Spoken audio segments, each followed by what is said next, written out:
Hey ihr Lieben und herzlich willkommen wieder unterwegs. Ich habe nämlich mega spontan Urlaub bekommen und vor einer Woche habe ich mich dann entschieden, wohin ich fahre. Es wird nach Korsika gehen. Wir starten heute. Ich habe noch so auf den letzten Drücker ein paar Formulare runtergeladen und ausgedruckt. Für Italien habe ich da online ein digitales Passagier-Lokalisierungsformular ausgefüllt. Außerdem die Selbstauskunft für Korsika und Italien nochmal in Schriftform dabei gehabt.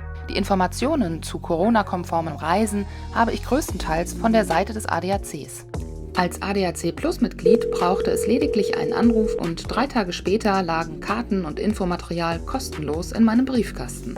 Ich fahre zwar mit Navi, habe aber sehr gerne zusätzlich eine Karte dabei, wo ich meine Route händisch einzeichnen kann. Ansonsten waren die Vorbereitungen diesmal echt miserabel. Ich hoffe, dass ich da ankomme. Wow, bam. Boah, ja, lecker, lecker, lecker.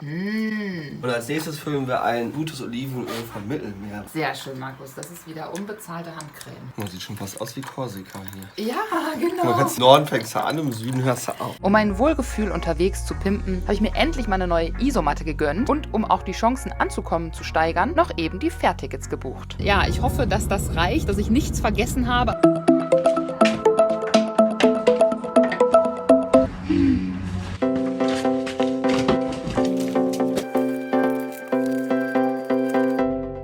Motorrad ist gepackt, jetzt noch schnell die Kombi an und dann kann es losgehen. Und weil es bei der letzten Reise so mega gut geklappt hat, habe ich jetzt auch wieder hier meinen Trinksack hinten drin. Und das Ganze mache ich jetzt hier, ist ja so eine Schlaufe, mache ich das wieder durch. Tralala, wunderbar. Und dieses immer anziehen und so, ne, das ist immer so ein Akt, ey, das kann man sich nicht vorstellen, wenn man nicht selber macht, ne. Wenn man dann einmal auf dem Bock sitzt, dann ist doch alles schön. Aber ich muss gestehen, es kommt auch ein bisschen Aufregung dazu. Ich bin ein bisschen aufgeregt. Dieses Losfahren und so, ich bin immer froh, wenn ich da unterwegs bin. Deswegen jetzt nichts wie los. Prägt euch mein Gesicht mit Schminke gut ein. Das wird die nächsten 2,5 Wochen, Schnauze da hinten, nicht mehr vorkommen. Denn ich freue mich immer auf Reisen, ungeschminkt zu sein. Ich liebe das. Das bedeutet für mich auch irgendwie ein Stück Freiheit. Frei von irgendwelchen Masken oder Verschönerungen. Das braucht man alles nicht. Und deswegen schminke ich mich heute Abend ab und dann kommt da auch erstmal nichts wieder drauf. Reisezeit! Und so startet das Abenteuer voller Elan. Na toll. Dann jetzt aber. Bin schon wieder nass geschwitzt, ey.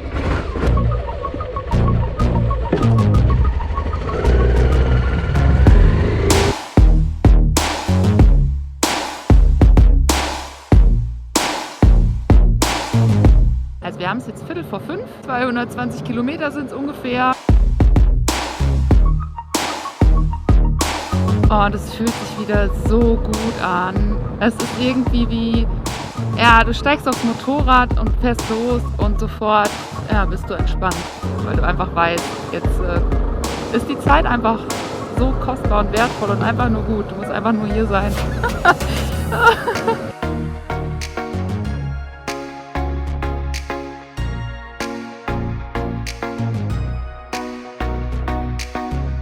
Ja, und das Beste war, meine Arbeitskollegen haben mich heute gefragt, als ich erzählt habe, dass ich nach Korsika fahre mit dem Motorrad. Caro, hast du denn keine Angst? So von wegen alleine? Also alleine, das macht mir gar nichts. Wovor ich Angst habe, ist, dass ich irgendetwas Wichtiges vergessen habe und nicht bis nach Korsika komme. Und ich liebe es, so wie es ist. Diese maximale Freiheit, Unabhängigkeit und ja, Autonomie. Ich finde es einfach nur hammergeil. Wir fahren jetzt hier von der A1 runter auf die 44 Richtung Kassel-Paderborn. Übrigens, ich sage immer wir. Ich meine damit euch Leute, die ihr zuguckt und meine Queenie. Irgendwie ist das so ein Wir-Gefühl, mit dem ich unterwegs bin.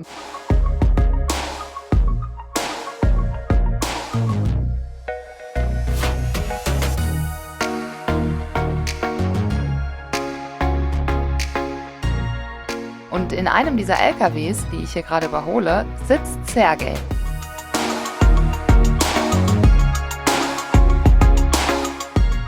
Von ihm bekomme ich kurz darauf eine Nachricht über Instagram mit folgendem Video. Wisst ihr, es ist so schön unterwegs zu sein und die Offenheit und Liebe der Menschen zu spüren.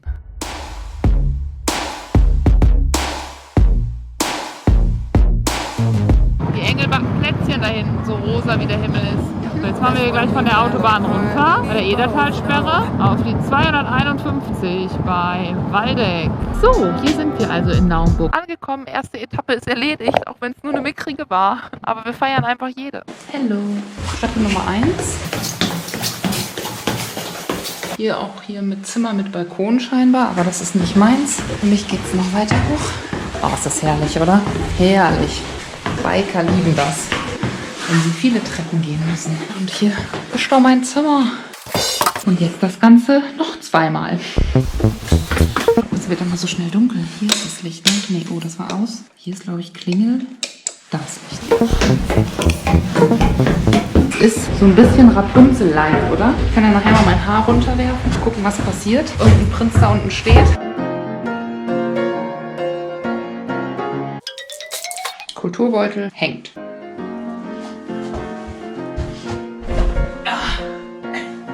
Sau bequem das Bett.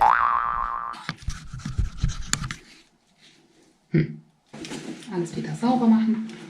Wenn das Visier sauber ist, dann kann nichts mehr schief gehen. Oh. Top. Eigentlich esse ich hier gerade meinen Proteinriegel. Aber mir ist eingefallen, ich muss noch einen Freudentanz hinlegen. Ohne Freudentanz geht das nicht. Autoplätze fertig, los. Ich mache jetzt Musik an. Moment. Dance Music.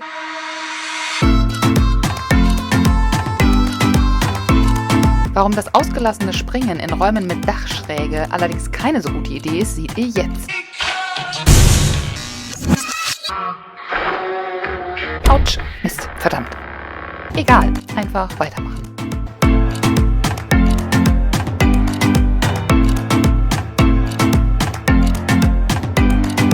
Ich speichere jetzt hier noch das Video, was ich bis gerade eben geschnitten habe. Ich bin total froh, dass ich das jetzt fertig habe. Ich putze mir jetzt die Zähne und dann war es das auch für heute. Reicht. Wenn ich das Video schon fertig gespeichert habe, will ich es noch schnell auf YouTube hochladen. Nicht euer Ernst. Dieses Video braucht 2 Stunden. Das ist 15 Minuten lang. Noch ein paar zerquetschte. Alter. Ja, der Laptop bleibt dann wohl an die Nacht. Ich habe ja hier Strom. Kein Problem.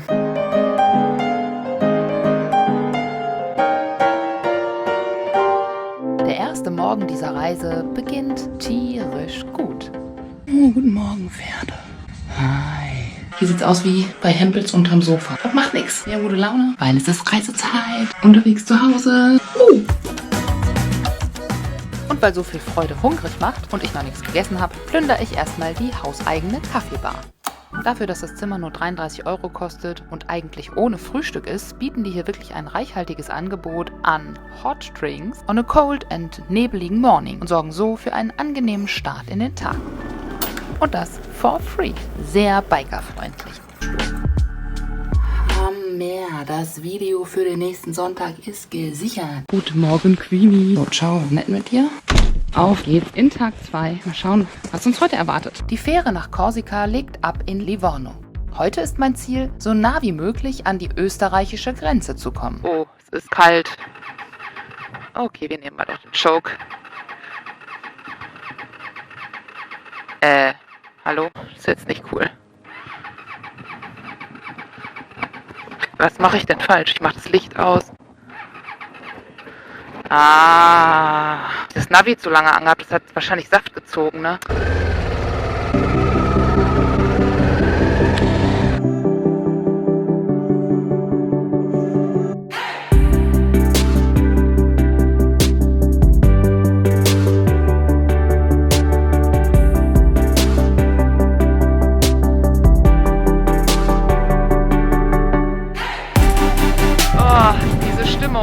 Alles voller Nebel.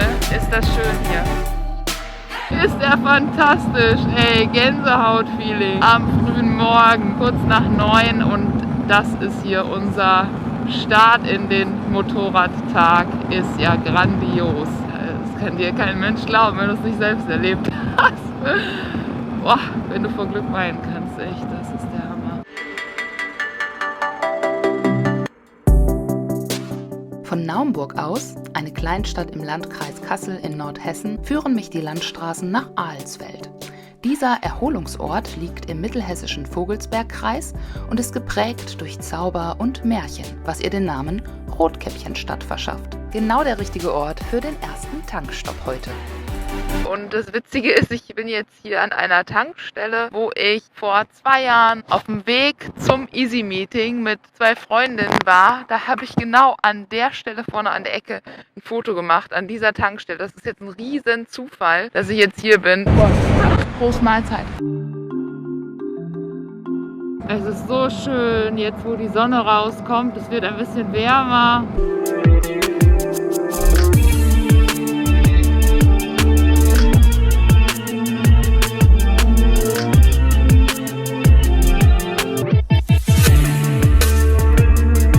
So krass, ey. Ich fahre einfach geradeaus auf so einer Straße hier, alles super und plötzlich totaler Matsch, totaler Schlamm. Ich war nur noch am Gleiten. Der wurde dann zum Glück weniger und ich habe es noch geschafft, vorher so abzubremsen, dass ich nicht im Graben gelandet bin. Aber das war schon richtig heftig, weil einfach nicht abzusehen. Ungefähr so wie hier, nur noch 10-mal schlimmer.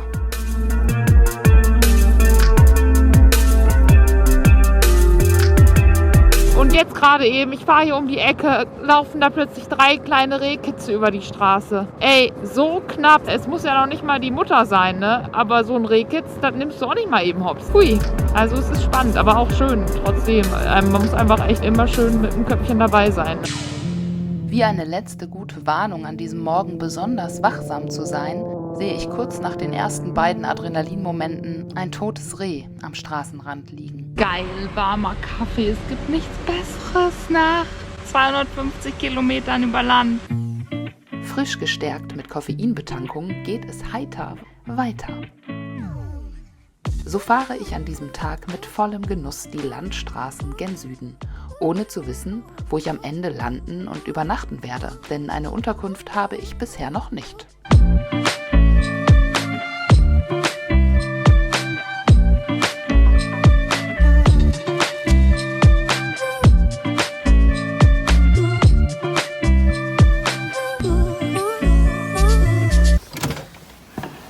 Hi, ich bin mit dem Motorrad da und ich bräuchte für eine Person noch ein Zimmer. Ja, cool. Echt? Das hat ja mal wieder mega gut geklappt. Yeah. So spontan, mega gut. Ach, ich liebe das.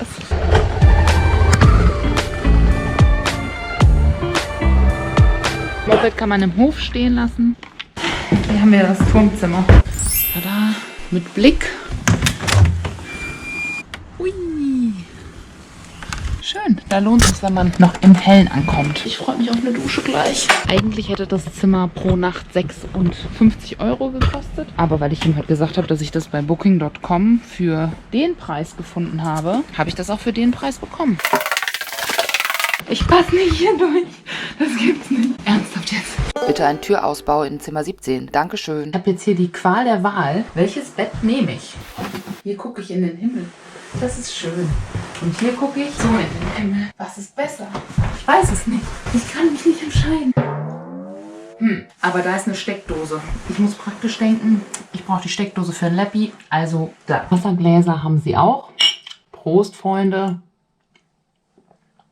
Na, Sarovia. Ich habe heute nämlich definitiv zu wenig getrunken. Ich war auch nur am ganzen Tag einmal bei der Tanke auf Klo und habe auch nur einmal diesen Stopp gemacht zum Tanken. Ansonsten bin ich einfach nur gefahren. Von morgens 9 bis abends um 6:30. Toller Tag.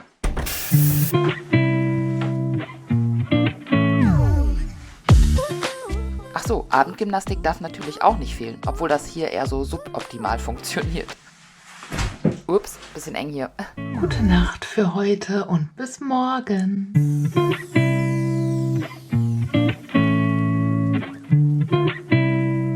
Der Tag beginnt mit Freshen Coffee, bisschen warmes Wasser laufen lassen und dann da drauf. Prost. Riecht ihr das auch? Duftender Kaffee und klare Morgenluft. Ich liebe das, mit der Sonne aufzustehen. Der Mond ist auch wieder mit am Start hier heute Morgen. Seht ihr ihn da? Da ist er. Aber um so richtig in Schwung zu kommen, hilft nur eins: Morning Workout. Noch einmal langgestreckt, tief eingeatmet und dann kann der Tag ja losgehen. Was geht ab? Lady, are you ready to rumble today? Ich wünschte, ich könnte die Hitze, die ich jetzt erzeuge, in meinem Körper speichern für später. Ja, selbst Kasperle guckt und denkt sich heiter: The real life of a biker ist Treppensteigen like a hiker. Hyper. Ich Ich wurde gerade ernsthaft gefragt, ob ich da eigentlich noch mit aufs Motorrad passe. Ich habe die Frage nicht verstanden. Das ist wieder Punktlandung. Wir haben es nämlich gerade 9 Uhr und wir starten jetzt. Guten Morgen, vom Sena nun auch. Die Helmkamera ist in der Videobeschreibung verlinkt. Moped an, komm Queenie, gib alles. Heute ohne Choke, gutes Zeichen. Tschüss Hotel Falk, Bella Italia, ich komme.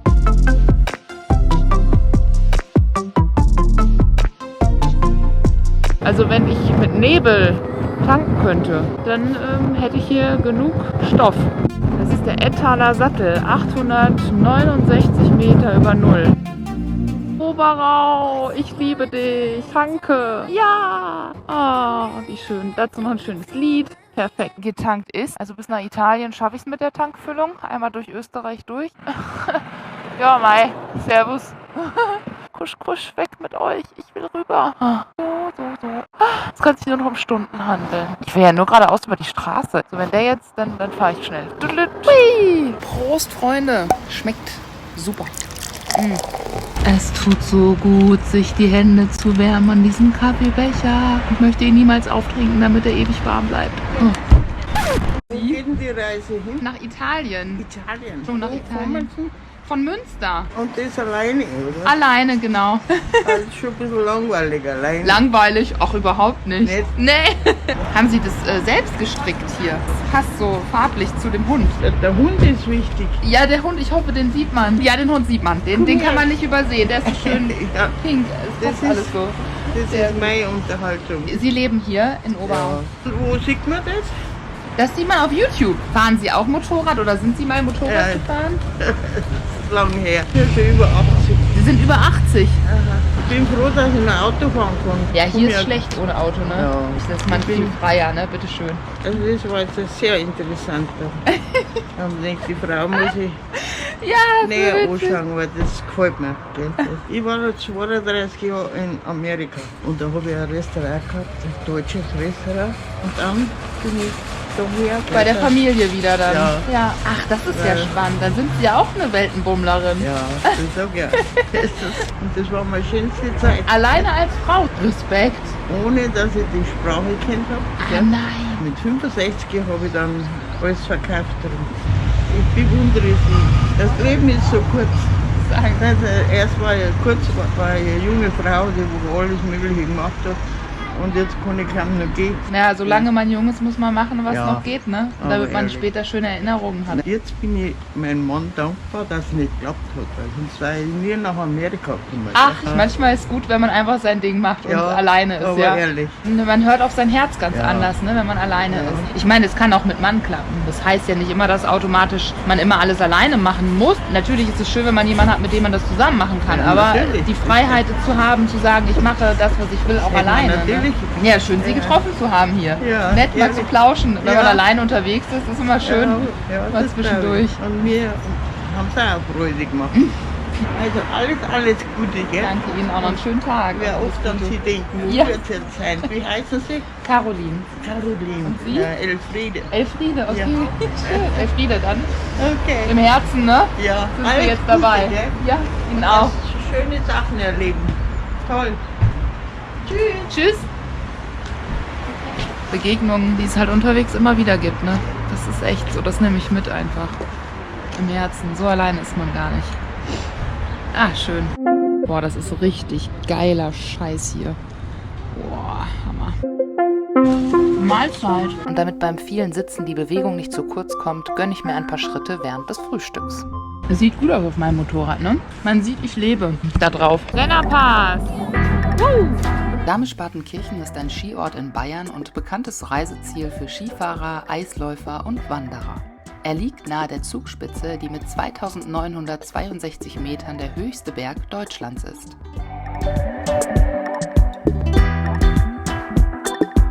Oh, eine Gondel! Hallo! Da ist keiner drin. Egal, wir winken trotzdem. Hier gibt es nochmal die Möglichkeit, Vignetten zu bekommen. Ich habe jetzt gerade mal hier die Polizei mal gefragt, wenn ich durch Österreich fahre, über Land, ob ich dann eine Vignette brauche. Die haben gesagt, nein, also machen wir das auch nicht. Begrüßt hat mich Österreich mit diesem Schild und einigen Bikern, Moin, moin, moin. sonstige Kontrollen Gar nichts.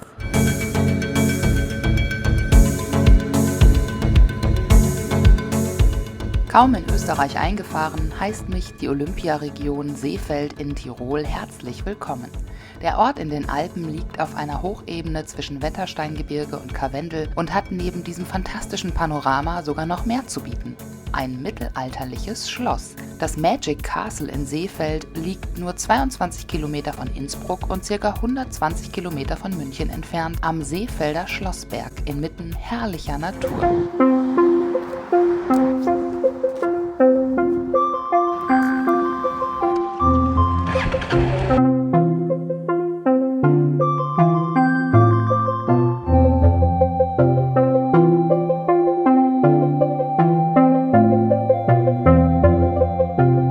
Gefährliches Gefälle. Alle so, oh mein Gott, nein. Alle Biker so, yeah, super, voll Bock.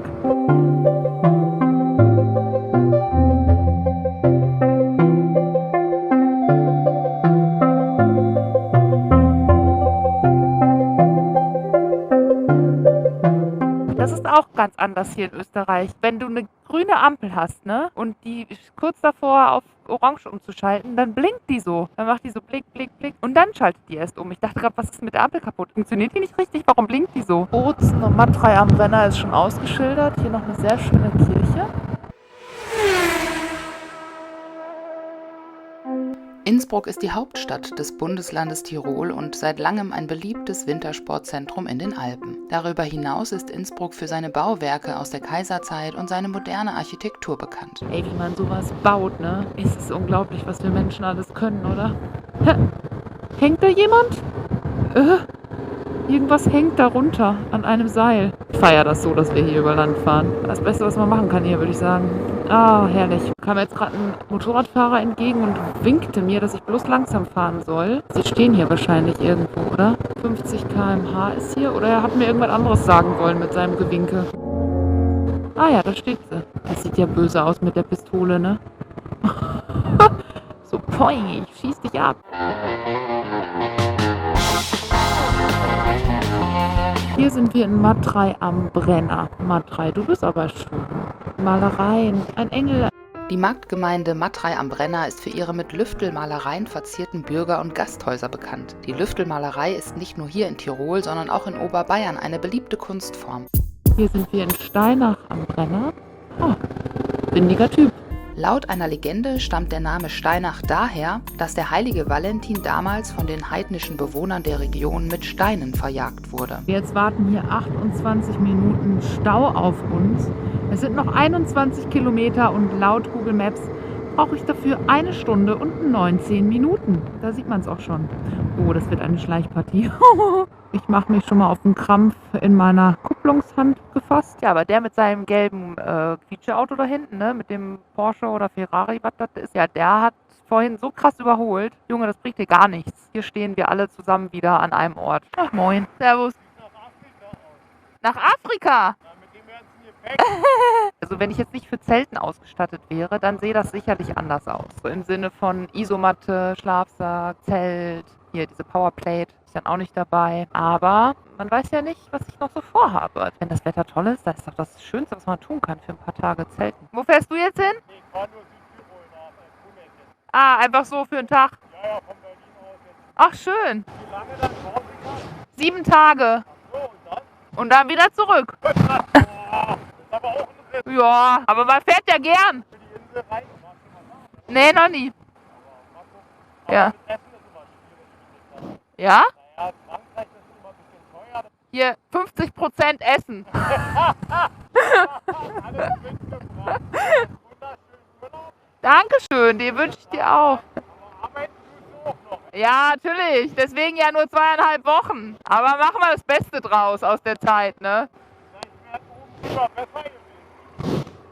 Wie meinst du, über die Autobahn? Nee, die standen auch gerade schon. Guck, die da drüben auf der Autobahn stehen auch. Und haben bezahlt, damit es vorangeht. Und es geht nicht voran. Nee, hier macht viel mehr Spaß. Auch wenn nur langsam, aber ist schöne Aussicht. Langsam wird der Sprit immer teurer. Ja, aber hier ist gut, ey. 1,40. 1,40. Fährst du mal alleine oder? Ja, Ja, macht schon Spaß. Ja, ich so gesagt, ich bin mal auf dem Weg. okay. Wofür hat man einen Motor? Das stimmt allerdings. Toi, toi, toi. Alles Gute, mach es schön. Danke, du auch. Wie heißt du denn? Michael, okay. Ja, freut mich. Ciao. Ist das cool, Michael aus Berlin. Gute Reise, Junge. Kommen schon die nächsten. Ja, ey, sollte ich das auch machen, wa? Michael hat mich auf eine gute Idee gebracht. Das geht doch so. Das machen sie alle hier so. Aber ich kann auch voll was lernen von denen.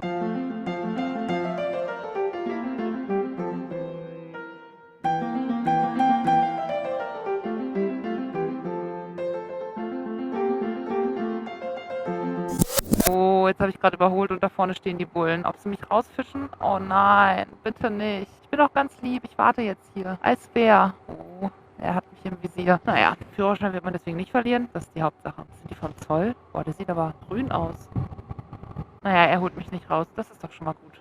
Ich ignoriere ihn einfach. Ich habe ihn nicht gesehen. Vielleicht darf man hier sogar überholen. So, hier sind wir in Brenna. Ach, hier fahren wir nach Italien rein. Ha, da seht ihr es. Bella Italia. Innerorts 50. Landstraße 90. Plötzlich schaltet sich Google Maps wieder ein und sagt: Aufgrund von einer Baustelle müssen Sie mit 16 Minuten Verzögerung rechnen. Ey, ist echt unglaublich. 20 Kilometer und ich bin schon über 1,5 Stunden hier und stehe hier und schleiche. Gut, dass ich so viel Zeit habe, bis die Fähre geht. Noch 3 Tage. Ich hoffe, so lange brauche ich nicht für die nächsten 20 Kilometer. So, ich bin jetzt einfach mal abgefahren von diesem Weg.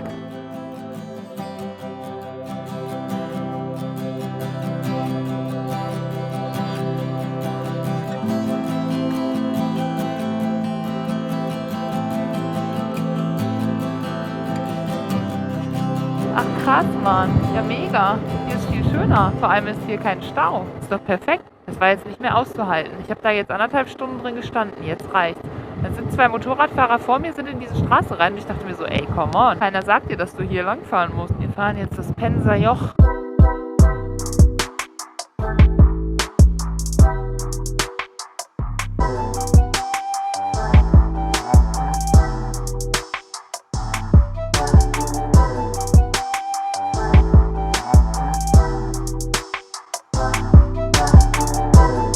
Boah, ist das schön. Boah. Ist ja unglaublich.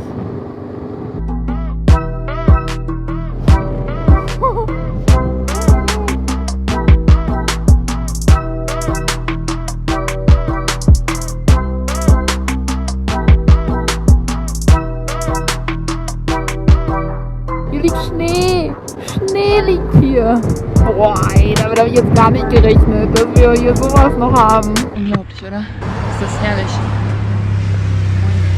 Der Motorradfahrer, dem ich hier gerade gegrüßt habe, dreht sich plötzlich um und fragt mich freundlich, ob wir ein Foto zusammen machen können. Hast du ein Handy dabei? Ich habe ein Handy dabei, ja. Super. Wer bist denn du? Ich bin der Ronald Ronald. aus Günzburg. Hi. Hi, Tabo. Das ist ja super. Mit dem Motorrad zusammen. Ja klar, machen wir ein Motorrad Gott, zusammen. die Sonne ist da. Super, finde ich toll. Vielen, vielen Dank. Es ist wunderschön hier. Ja. Oh, ich bin total geflasht, ey. Krass, ey. Wir sind zu dritt unterwegs und wir fahren einfach immer viel zu schnell. Und deswegen ist es toll, wenn du alleine unterwegs bist. Du kannst es dann wirklich genießen. Genieße es weiter. Ja, du auch. Ich wünsche ne? dir alles Gute. Danke, ciao. Ja, Leute, der Ronald. Du kannst richtig gut Yoga, habe ich gesehen. Beeindruckend. Können ist vielleicht zu viel gesagt. Der Weib nicht so weit wie du. Machst du auch Yoga? Ja, ja, ich mache auch Yoga. Mega, cool. Aber jetzt lass ich in Ruhe. Ciao, ciao. Ciao, gute Fahrt.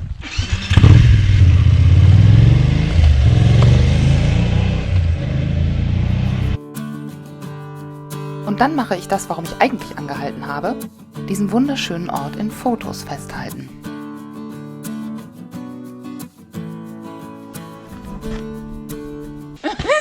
Penserjoch. Ruled richtig. Wir kommen jetzt von da, fahren jetzt hier diese Straße hoch und dann geht die nämlich hier entlang, oben an dem Berg, da oben, da oben, da oben, bis zu dieser Hütte, glaube ich. Seht ihr es? Da fahren wir wahrscheinlich drüber. Ey, ist das krass.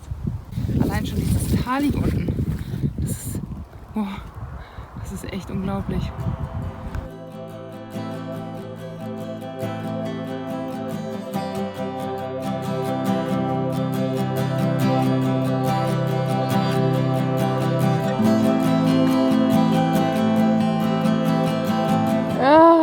Oh, Schnee, einfach Schnee. Und es ist gar nicht kalt.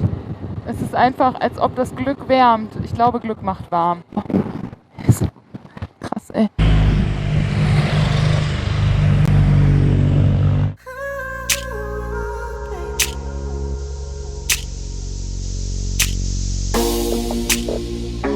Ich kann einfach nicht aufhören. Ich komme hier nicht weg. Es ist einfach zu schön. Es ist einfach zu schön. Ich fahre 3 Meter und dann muss ich wieder stehen bleiben. Da oben ist das Haus, wo wir vor einer halben Stunde schon drauf gezeigt haben.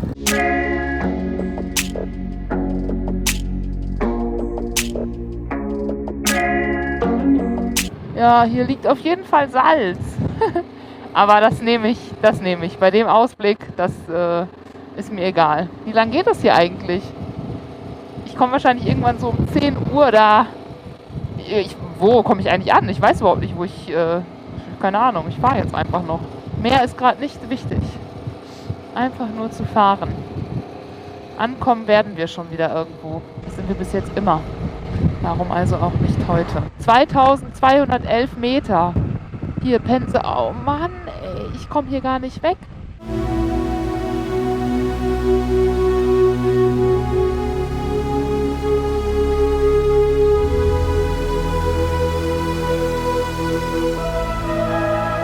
Weiter geht's hier durch den Schnee.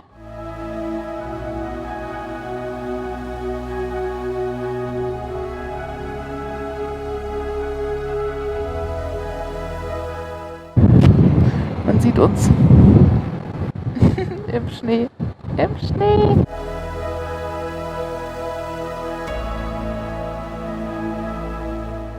Der Gebirgspass Penzer Joch verbindet auf 2211 Metern das Saantal mit dem Wipptal bei Sterzing. Am Joch treffen der Westkamm und der Ostkamm der Saantaler Alpen aufeinander. Namensgebend für den Übergang ist die Ortschaft Penz, die im Talschluss des Saantals liegt. Der Pass ist wegen seiner Führung durch hochalpines Gelände und eine lange Wintersperre als Verkehrsroute nur von lokaler und touristischer Bedeutung. Für mich definitiv eine der schönsten Strecken, die ich je gefahren bin. Also ich glaube, das erinnert mich auch mit am meisten an die Mongolei-Gegend, ans Pamirgebirge. Ich weiß nicht, was es ist, aber es macht irgendwie echt krass. Es ist keine Traurigkeit, es ist vielleicht eher Schönheit, die mich so fasziniert. Jetzt sitze ich echt heulend auf meinem Motorrad in diesen Bergen. Oh Mann. Einfach nur, weil ich durch diese Berge fahre und die so schön finde. Das berührt mich irgendwie. Es hat sowas von Loslassen und von frei sein. Einfach eins sein mit der Natur. Das habe ich hier gerade gefunden in Penz. Ist das wohl der Gastgeber oder ist das ein Gast? Ist auf jeden Fall offen. Das sieht auch saugemütlich aus. Hallo, gehört Ihnen das hier? Bis Montag haben die noch offen. Ach echt? Okay, ich gehe mal rein und frage mal nach. Hallo. Der passt hier auf. Habt ihr noch ein Zimmer frei für eine Nacht? Ah, Leute, 75 € mit Frühstück. Dann machen wir morgen mal gemütlich hier. Die ist von 2002. Das ist mein erstes Motorrad. Ich habe die seit 2017. 50.000. Nicht schlecht. Ja, die macht sich echt gut. Du bist mit der GS da, ne? Oh Mann, Queenie, so schwer. Check. Elegant ist anders. Aber für elegant ist eh schon zu spät. Das ist ja hier ein Service, ne? Echt cool. Skier gibt's gratis dazu. Oh mein Gott. Wow. Oh Gott, Leute. Guckt euch das an. Jesus Maria. Fett. Wenn ihr hier zu zweit seid.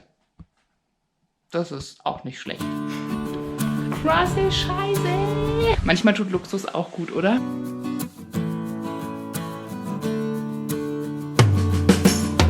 Na du? Das ist dir echt voll egal, dass ich hier bin. Der chillt hier. Der chillt hier sein Haus. Aber wenn ich so ein Haus hätte, dann würde ich auch nur chillen.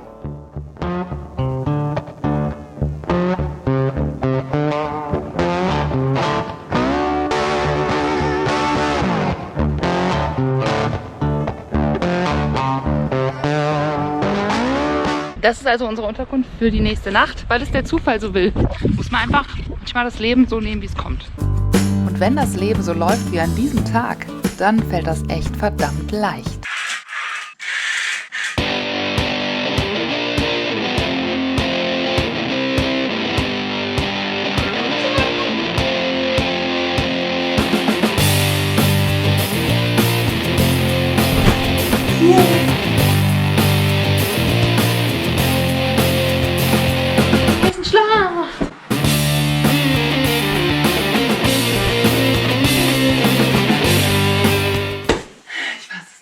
Und das, liebe Freunde, ich mache mal hier mein Licht aus, ist dann der Ausblick, ja, in die Berge von meinem Bett aus.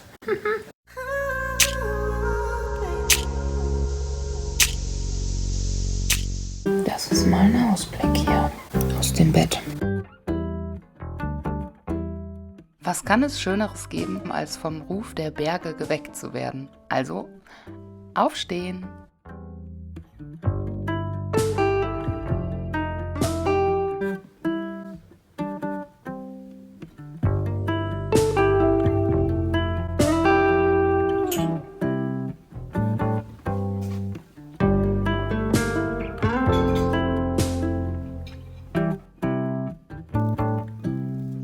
Adieu. Tschüss, ne? Alles Gute. Ja, auch so, danke. Ein letzter Blick ins Pensajoch. Ja, es ist schon irgendwie krass, ne? Was ich mir im Voraus für Gedanken gemacht habe, was für Ängste ich hatte, jetzt ins Ausland zu fahren. Und nichts davon ist bisher eingetreten. Außer meine Gedanken war alles easy. Echt einfach machen. Einfach ganz entspannt vertrauen.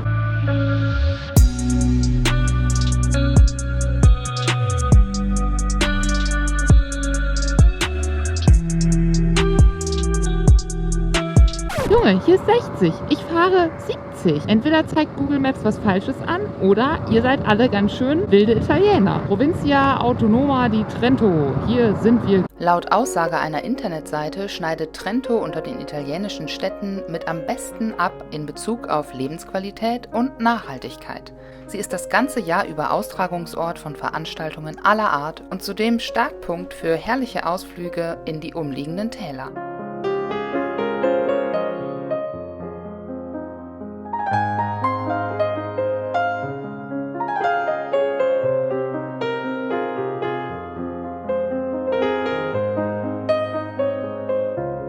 So Leute, ich werde jetzt zum ersten Mal diese Selbstbedienungstankerei machen. Usare Pompa 4 Watt. Wir wollen jetzt hier die Karte einstecken. Karte gibt's zurück. Ich denke, jetzt können wir tanken. Nein, es kommt nichts. Warum kommt denn nichts? Oh Mann. Andere Seite. Wird auch nichts. Ja, Jammer, was ist denn hier los? Oh Mann. Das klappt schon sehr gut. Change Language. Hier, das hört sich doch gut an. So, jetzt den PIN eingeben. So, und jetzt mal schauen, ob das auch funktioniert. Hier durch. Hallo, die gucken schon. Gucken, ob es jetzt funktioniert. Du! Na, du! Nochmal? Soll ich mal probieren? Was hat er jetzt getan? Oh! Yay! Wow! Ja! Aha, okay. Was hat er jetzt getan? Ich bin jetzt einfach dankbar, dass er da war. Das erste Mal ist es eher so schief gegangen. Ja, kann auch nicht alles klappen, ne? Direkt beim ersten Mal. Ich mache das in Deutschland nämlich auch nie mit diesen Selbstbedienungsdingern. Ich hasse das. Ich habe Angst, dass die meine Karte einziehen und dann war es das. Aber wie das immer so ist, ne, wenn du dich vor den Dingen drückst, wird es ja auch nicht besser.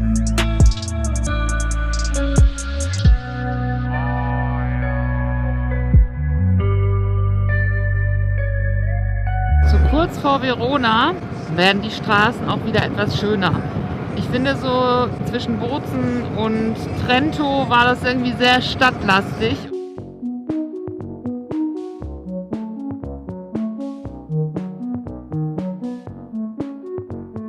Was haben wir denn hier wieder mal Schönes am Start? In den Fels gehauene Bauten.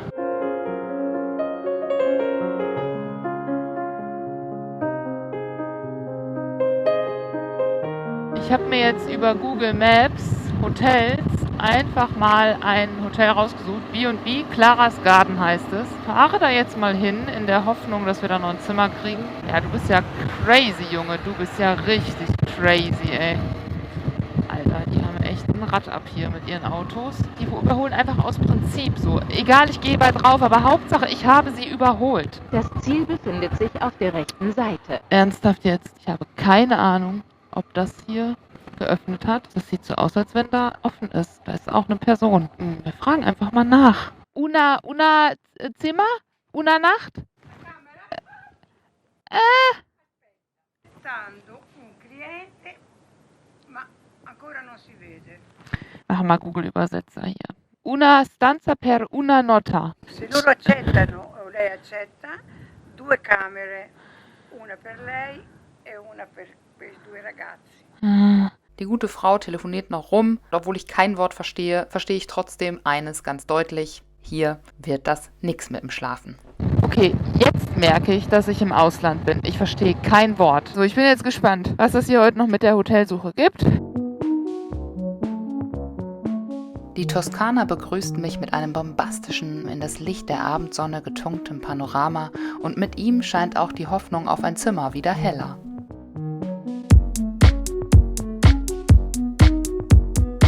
Wir sind sogar in der ersten Etage. Das ist mein Frühstück. Einfach mal ganz entspannt hier, ohne Treppen. Das ist, glaube ich, das erste Mal. Wieder ein Riesenbett. Ist das gut. Mal wieder angekommen. Yeah!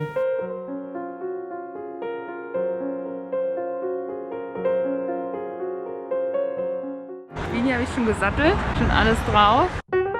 Und dann hier dieser Ausblick, da hinten sieht man die Berge. Ich glaube, ich nehme heute 10 Kaffee. Super lecker. Das ist was für die Seele. Schmeckt wie Nutella mit Keks. Ist auch hart wie ein Keks. Haben wir mal einen Hammer da? Thanks for everything. I left the key in the room, yeah? Thank you. Okay. Have a nice day. You too, thanks. Bye. Die Toskana ist eine Region in Mittelitalien, die zu den Traumzielen für Motorradfahrer in Europa zählt. Ihre Hauptstadt Florenz ist die Heimat einiger der bekanntesten Renaissance-Kunstwerke und Gebäude der Welt. Die vielfältige Naturlandschaft erstreckt sich über Strände am Tyrrhenischen Meer bis zu den Olivenhainen und Weinbergen der Chianti-Region. Die Straßen, gesäumt mit Pinienalleen, verbinden kleine verträumte Ortschaften, wo die Zeit stillzustehen scheint und Ursprünglichkeit und Tradition noch die Hauptrolle spielen. Das artgerechte Parken eher weniger, aber da wissen sie sich auch zu helfen. Oh Mann, das ist ja hier wie in Venedig. Ich meine, ich war noch nicht in Venedig, aber so stelle ich es mir vor. Livorno ist eine der größten Hafenstädte Italiens. Sie befindet sich im Westen der Toskana direkt am Tyrrhenischen Meer. Das Tyrrhenische Meer ist ein Teil des Mittelmeers zwischen den Inseln Sardinien, Korsika und Sizilien. Über gute Autobahnanbindungen gelangt man auch mit dem Wagen schnell in die Stadt. Gäste, die mit großen Kreuzfahrtschiffen aus aller Welt eintreffen, gehen ebenfalls in Livorno an Land oder legen dort ab, so wie ich morgen.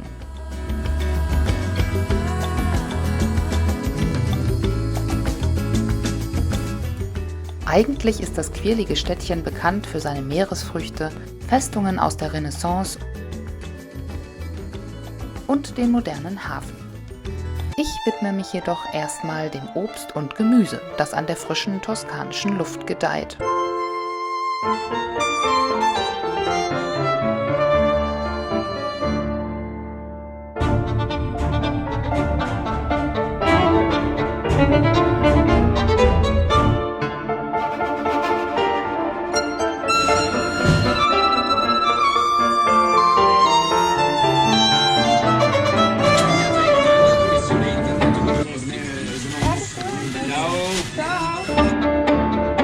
Sind sie, ne? Nochmal eben für 2 € obendrauf ein paar Erdbeeren gehauen, aber die schmecken bestimmt geil.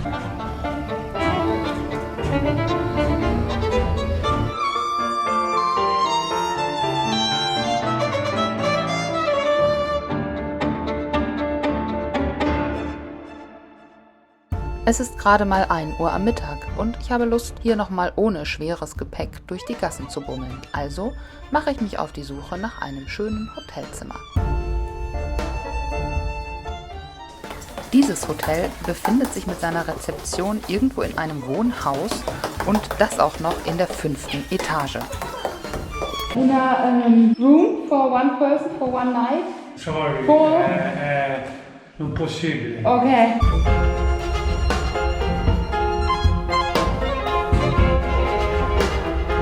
Go to breakfast 80 euros. Oha, das ist also unser Zimmer für die nächste Nacht. Kann immerhin stehen. Auch spacig, oder?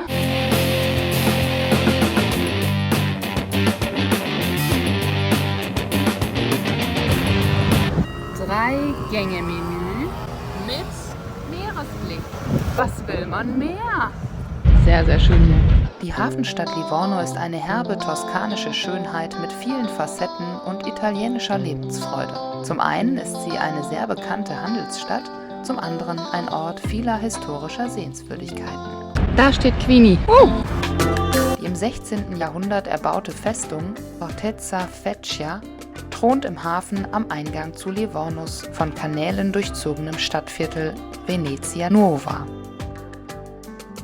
Unzählige Kanäle schlängeln sich durch die Altstadt von Livorno, genauso wie die Rollerfahrer durch die kleinsten Lücken im Verkehr.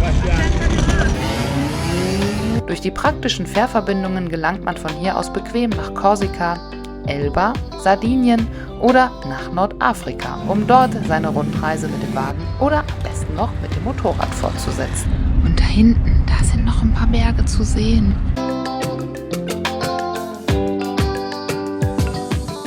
Oh, ich glaube, da ist was schief gegangen. Also da ist auch was schief gegangen, aber das filme ich jetzt nicht. Aber hier ist ganz gehörig was schief gegangen. Ja, so eine Schiffskonstruktion ist ja auch, ne, nicht so einfach. Ich gehe jetzt in mein Hotelzimmer, schneide noch weiter Filme für euch und dann sehen wir uns morgen in alter Frische. Ich freue mich drauf.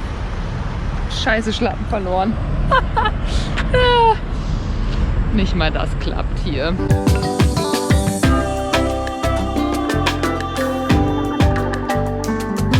Einen wunderschönen guten Morgen hier aus dem Hotelbett mit frisch gemachtem Kaffee. Yogamatte liegt auch schon bereit für gleich. Und hier haben wir einen wunderschönen Blick in den italienischen Himmel bei Livorno, wo ich heute Nacht übrigens auch richtig schön das Fenster auf hatte. Das war sehr angenehm. Und es ist so still hier. Mit leise ist es jetzt vorbei. Ich starte nämlich schwungvoll in den Tag mit einem fluffigen Dance-Workout.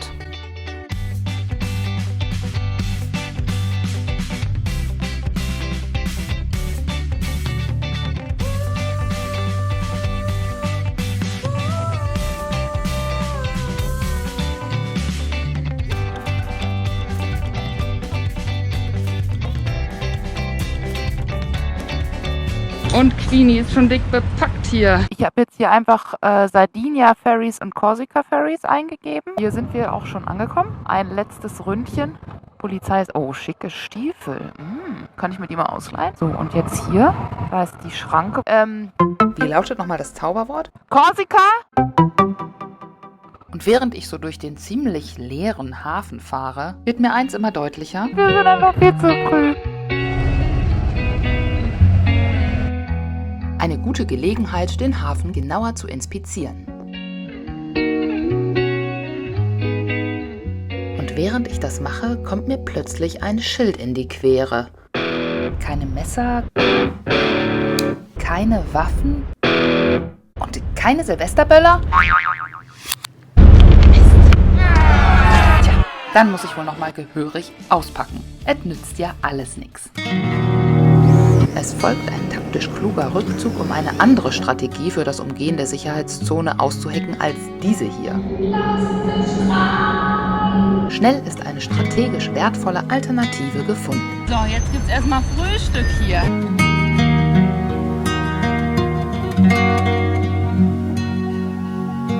Brot Nummer 2. Beni sonnt sich ein bisschen. Ich sitze hier im Schatten und gucke, wie hier die ganzen LKW einchecken. Da ist schon der nächste. Wir kommen hier jetzt am laufenden Band.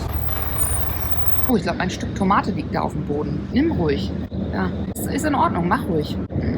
Du weißt doch, was gut ist. Komm schon, nimm es. Sei nicht so schüchtern. Du denkst dir so, warum soll ich ein Stück Tomate nehmen, wenn ich auch das Nutella-Brot haben kann, ne? Hier. Ja, Freund, das ist meins. Ja, jetzt setz hier nicht den Battleblick auf. Der zieht bei mir nicht. Ehe du was sagen kannst, habe ich das Brot schon aufgegessen. Ich fühle mich sau beobachtet. Mir auch echt leicht unangenehm. Ich glaube, Queenie wird auch schon rot. Ja, was machen wir jetzt? Ich sehe hier schon so ein paar Heuballen durch die Gegend wehen. Wild Wild West. Wer zückt die Kanone zuerst? Du oder ich? Jetzt schweißt es sich von vorne an. 3 Bissen später sind wir noch immer in Verhandlungen. Das ist ein harter Kandidat, aber wir haben schon Verstärkung hier.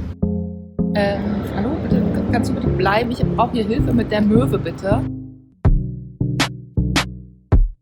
Ah, dankeschön. Das Stück. Das gönne ich dir. Willst du's? Aber denk nicht, dass du dann mehr kriegst. Nee, ich esse lieber erst auf. Du hast den Braten gerochen, ne? Na, wie mutig bist. Wehe, du hackst mir meinen Oberschenkel kaputt. Ich bring dich irgendwo. Na, schmeckt's dir? Das reicht jetzt aber auch. Damit habe ich meine gute Tat für heute getan. Wenn mir jetzt was passiert, ich komme auf jeden Fall in den Himmel. Wenn auch nur in den Möwenhimmel. Aber besser als nix, oder? Thanks. Boah, so ein Riesenschiff, ne? Für die Hinfahrt habe ich übrigens läppsche 46,50 € gezahlt. Zurück auch nur 55 €. Hallo. Insgesamt also ca. 100 € für die Fährfahrt nach Korsika und zurück. Mit Moped und einer Person, ohne Kabine und auch ohne Schlafsessel. Die Preise variieren jedoch abhängig davon, welche Zeit man bucht.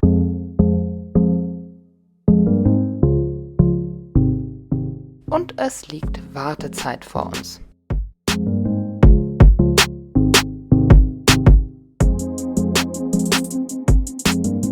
Geil, die da hinten haben sich schon Campingstühle rausgesucht. Und während ich dabei bin, das ganze Spektakel zu filmen, kommt André auf mich zu und zeigt mir eine Website. Ah, Kochsamoto. Ich muss mal merken hier, ja. Sehr, sehr schön. Super, super, danke schön. Ja, das ist, womit er jetzt nach Korsika auswandert. Cool, für immer. Du bleibst da. Yeah. For life. Nice, nice. Too nice. Maybe we see us there. Cool. Hier herrscht reges Treiben. Das ist hier, glaube ich, der Treffpunkt aller Seeleute. Die umarmen sich, die herzen sich, die freuen sich, sich zu sehen. Moto, Motor, hat er gerade ganz laut gerufen. Also geht's jetzt auch für uns los. Und er hatte dann so eine Geste gemacht von wegen Helm aufziehen. Okay, dann wollen wir mal alles richten hier. Hier werden noch die letzten BMW-Fahrer zusammengekratzt.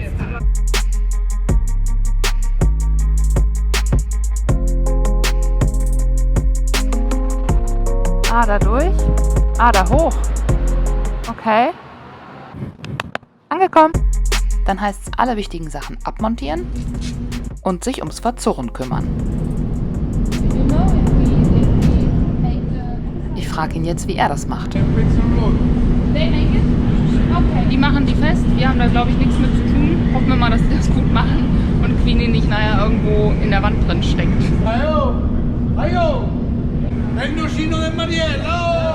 Jetzt wisst ihr, was sie reden. Ah, okay, sie haben noch Alkohol dabei. Cheers. Die trinken jetzt echt ein. No Cino. Sì, Mariella. Sai che può fare? Mariella Salutino. Oh, oh. Vai, brinda. Euer Ernst jetzt? Bene. Alla salute. Salute, salute. Vai. Prost, Leute. Ich würde sagen, integriert hier. Die versuchen sogar noch das Fährpersonal zum Mittrinken zu animieren. Ist so, passt, es passt. Salute, salute. Soll ich dir ein bisschen was abgeben? Hier komme hier so. Ja, danke. Salute. Salute a te. Oh Mann, ey, ich komme betrunken an. Das sage ich. Deutschland dove? Deutschland. Dove? Ja. From Münster, it's near Cologne. Colonia. Vicino Colonia. Okay. Ancona. Ancona. Grotte di Frasassi. Okay, nice to see. Lì. Okay. Müssen wir auch mal hin. Ein paar Schnappschüsse mit Shot, schon wird's wieder wild. Can we take a photo with you? Okay, we can make a photo, but I think I'm drunk now.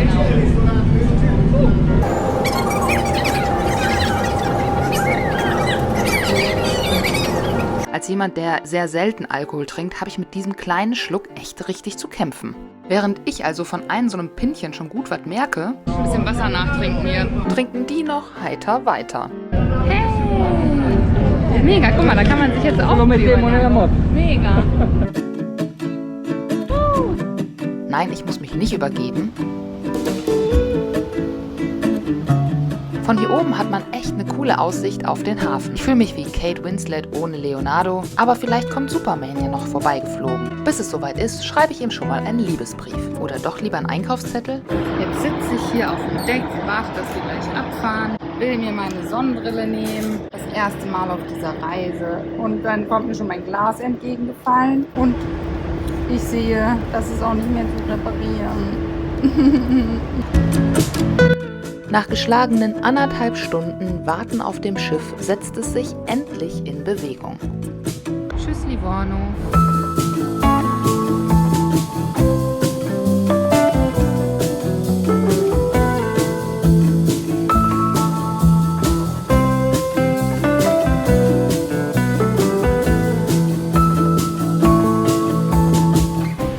Während es immer dunkler und kälter wird, zeichnen sich am Horizont erste Umrisse Korsikas ab.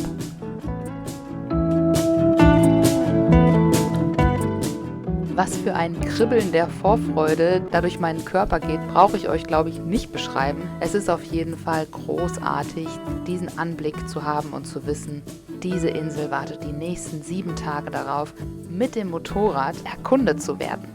Besonders wegen ihrer kurvenstarken Pisten und abwechslungsreichen Landschaft gilt Korsika unter Motorradfahrern als die schönste Insel Frankreichs. Hops, hops. Bye! Have a good time. Die ersten Meter auf Korsika. Hat ja was, ne? So abends irgendwo anzukommen. In so einer Küstenstadt. Wenn die Lichter alle so leuchten, wie so kleine Laternen an St. Martin. Kennt ihr das? So kleine Laternenzüge an St. Martin mit den ganzen Kinders, wo die Laternen immer so hin und her wackeln. Oh Jungs, ihr seht aber zwielichtig aus hier. Ich fahr lieber schnell weiter. Lalala. Ich bin außerdem ein Mann. Okay. Ey, das ist ja mal crazy hier. Hä? Hier darf ich gar nicht fahren. Du bist lustig. Bin ich zu weit? Citadel Son Pieton. Ich glaube, hier darf ich nicht. Finde ich dieses Hotel nicht, aber vielleicht hier. Das sieht irgendwie zu aus. Bonjour. Tu, Hotel San Piero. L'hôtel per parlare, ça tu passes pas avec la moto. Nee, okay, okay. I have to walk. Okay, merci. Nee, aber Leute, wenn man da nicht hin kann mit dem Moped, dann will ich da auch nicht hin. Ich suche was anderes. Hier ist es aber unruhig. Also, kriege ich jetzt schon die Pimpernellen. Mir ist das irgendwie viel zu städtisch hier. Ja, das haben Städte so an sich. Naja, Meerblick. Caro, Meerblick. Denk Meerblick. Bonjour. I'm searching for one night, for one person, a room. Yes. Yes? How much? Money is it? Yes, nice. I will take it. Ah, na, haben wir Meeresblick? Nein, nicht wirklich. Geschafft. Hui, wir sind da. Und jetzt ab ins Bett. Und als Willkommensgruß haben sie die Umrisse Korsikas in die Wand gekloppt. Bam und bonjour, beautiful beaches. Okay, das reicht jetzt.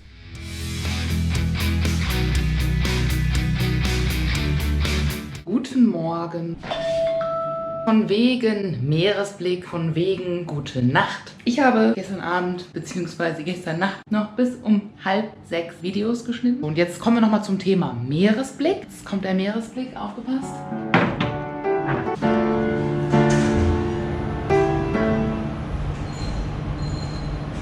Also hier kriegt man echt Depressionen, deswegen ich scheiß heute auf Morgengymnastik, auf alles andere auch. Ich fahre jetzt. Wir sind jetzt hier in Bastia und fahren jetzt mal über diese kleinen Sträßchen, nicht über die dicken, über die kleinen. Richtung Bonifacio, das ist hier ganz unten im Süden.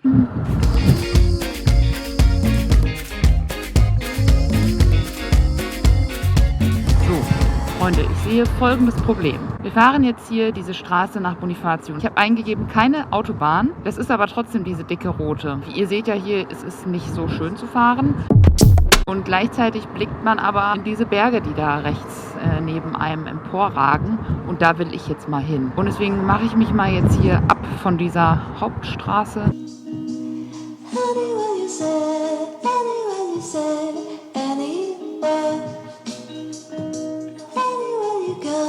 Dieser Trip in die Berge, einfach mal der Straße entlang Richtung Hügel, hat sich sowas von gelohnt. Denn hier stehen wir jetzt. Die Straße hier hoch, die windet sich so übel. Das ist einfach unglaublich. Viel Spaß. Echt hammergeil.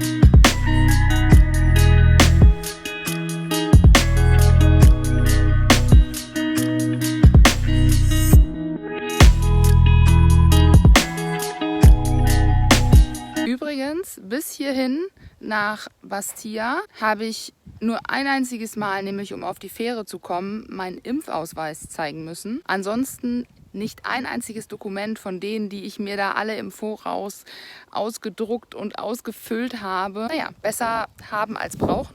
Jetzt einfach genießen. Ist das schön. Unglaublich.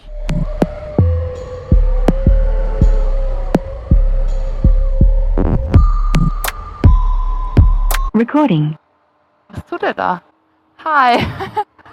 Ich drehe mich mal um. Okay. Bevor wir jetzt hier gleich vom Kran irgendwie weggehoben werden. Also es scheint hier auch Straßen zu geben, die einfach nur einmal in den Berg reinführen und wieder zurück. Das war's. Mehr Sinn hat diese Straße nicht, wahrscheinlich zu irgendwelchen Einwohnern zu führen.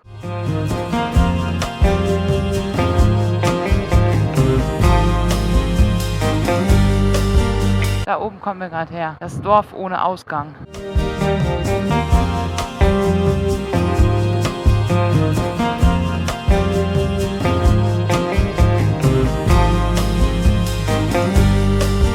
Und wenn ihr mal schaut, da ist die Straße, wo es jetzt gleich lang geht. An dem Berg. Da, wo dieser gelbe große LKW lang fährt.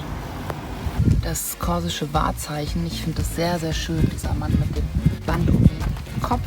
Und wenn ihr mal schaut hier, wie die hier die Häuser an den Fels bauen, finde ich sehr beeindruckend. Das ist echt, dass sie das machen, dass das nicht irgendwann abkracht. Ich meine, die werden schon wissen, was sie tun.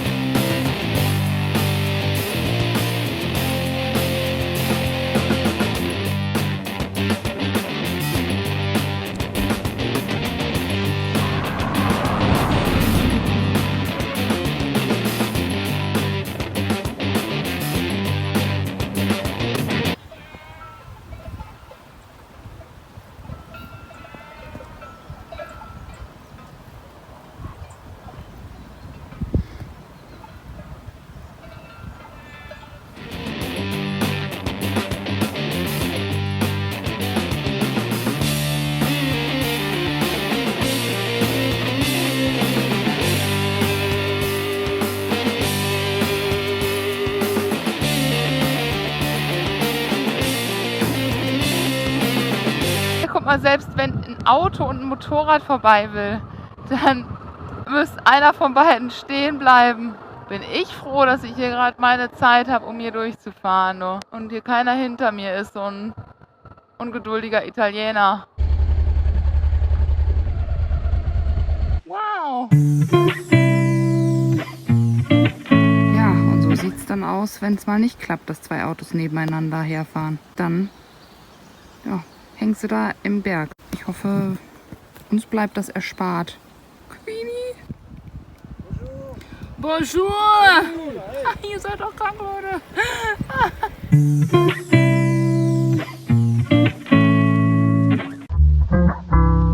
Hier gibt es zahlreiche Möglichkeiten zu sehen, wie es schief gehen kann.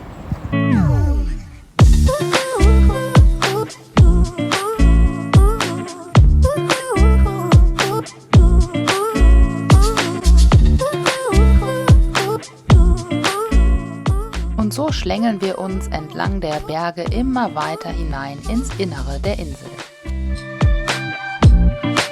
Das Krasse ist, auf diesen Straßen ist 80 erlaubt. Ich fahre hier 30 bis 40.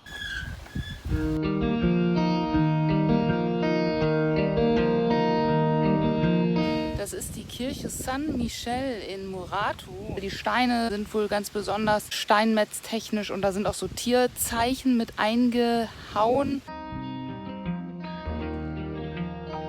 Hier sehe ich an dieser Muratu-Kirche das erste Mal kleine Eidechsen. Bewegst du dich auch mal? Total relaxed.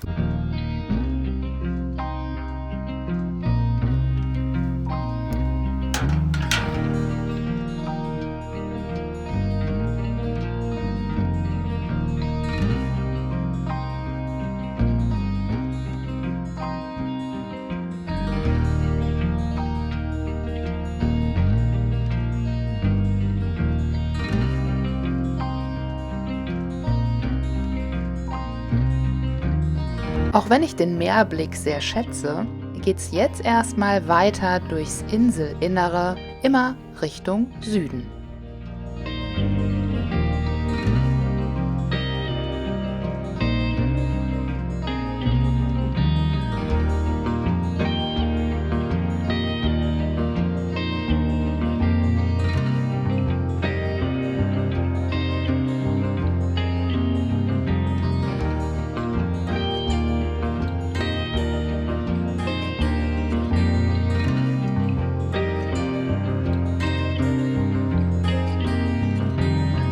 Das ist heavy hier.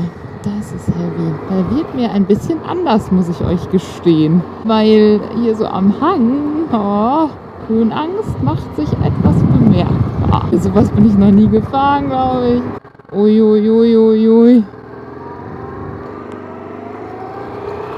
Ey, und ich habe nur 2,5 Stunden geschlafen, ne? Ich denke mir gerade so, ja, wird auch Zeit, dass du jetzt ankommst. Mhm, ist klar. Zeit, dass wir nochmal richtig wach werden hier.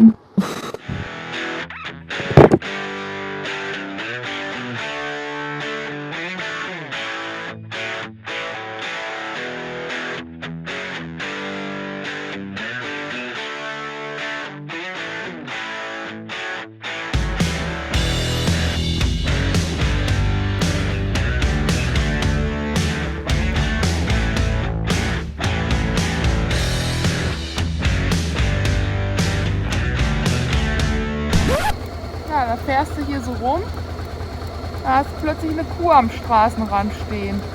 Machen wir jetzt mit der Kuh? Na, du stellst aber dumme Fragen. Die chillt hier. Ja, freilich, ich bin eine Kuh. Ich mach nichts anderes. Soll ich ein Buch schreiben oder was? Die muss lange laufen, bis die nach Hause kommt. Bis zum nächsten Hof ist es noch was. Und darunter geht's nicht. Wir müssen jetzt mal weiter dann, wa? Ja, endlich. Ich brauche meine Privatsphäre wieder. Schlimm mit diesen Bloggern hier. Bist du jetzt bockig? Nee, ne? Nein, ich kratz mich nur. Ich hab die scheiß Tannennadeln im Hof sitzen.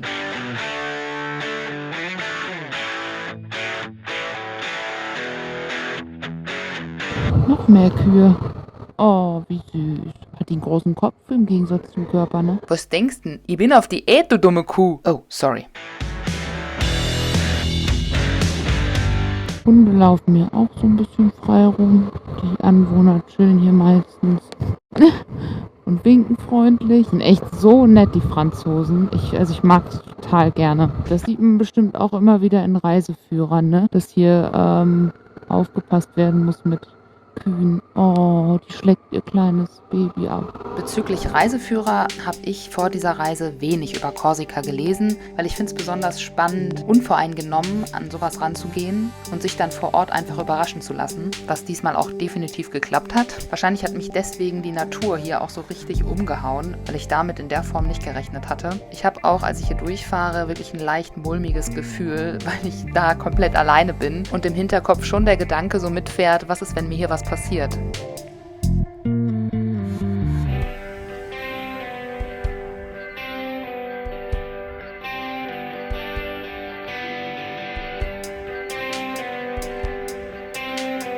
Achso, übrigens stehen hier, also der steht jetzt nicht auf der Straße, aber es stehen halt auch immer wieder Arbeitsfahrzeuge auf der Straße. Hier ist halt hinter jeder Kurve die Möglichkeit, dass es irgendwie versperrt ist. Oder irgendeine andere Überraschung auf einen wartet, wie zum Beispiel hier ganz viel Dreck von Mäharbeiten, der auf die Straße geweht wurde, Tiere, Felsbrocken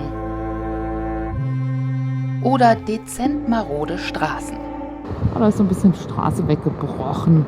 Einfach in den Abgrund. Ich bin echt total durcheinander gebracht hier von dieser Insel. Das ist alles Mögliche auf einmal. Das ist Beach, das ist Stadtflair, das hat irgendwie sowas Indianisches. Wie kann so viel auf einmal an einem Fleck sein? Die Felsen, die glänzen so richtig. Seht ihr das? Ich dachte erst, ob da Wasser drüber läuft, aber das ist irgendwie sowas Glänzendes, Glitzerndes. Wir haben Gold gefunden. Wir sind reich. Bini, wir können uns das Haus am Bodensee leisten. Und dann geht's auf Campingplatzsuche.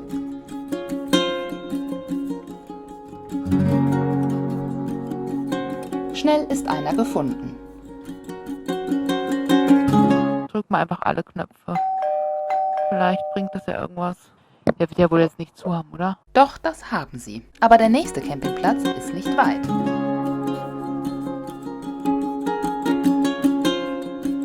Oh, wie schön ein weißer Sandstrand.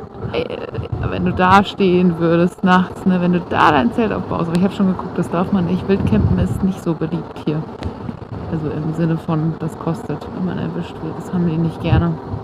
Kann ich auch verstehen, da wird es wahrscheinlich anders aussehen hier. Müllmäßig. Wobei teilweise ist es schon echt extrem auch in der Natur, dass dann da die ganzen Müllplätze sind. Die Leute einfach ihr ganzes Zeug lassen. Das sieht auch zu aus, ne? Camping Fermé. Oh, Leute! Ernsthaft jetzt? Nein! Ich will aber campen!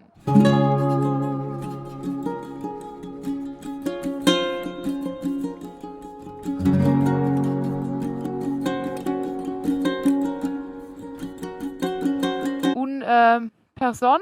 No. Ah, damn. Okay, I will choose another. Kein Strom haben sie hier. Hier. Oh ja, okay, hier sind auch gerade Leute angekommen. Wisst ihr was? Nö. Wenn ich schon irgendwo jetzt hier stehe und mir einen Campingplatz suche für 2-3 Nächte, dann nehmen wir einen richtig schön, oder? Wir machen Campingplatz-Hopping. Ist das nicht herrlich? Erst denkst du, kriegst keinen und dann hast du die Qual der Wahl von welcher ist der schönste? Oh, Queenie, guck dir das an. Ist das nicht herrlich? Oh mein Gott. Ich will da rein.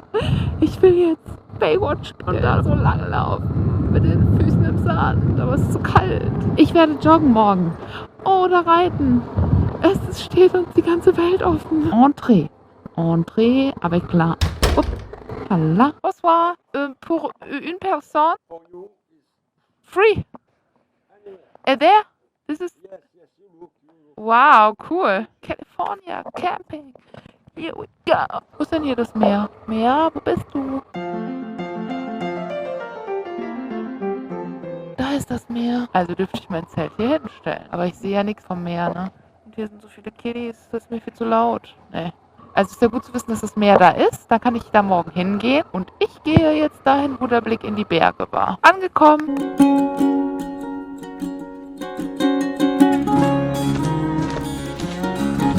Das erste Mal, dass ich es wieder aufbaue, nachdem es am Bodensee gestanden hat.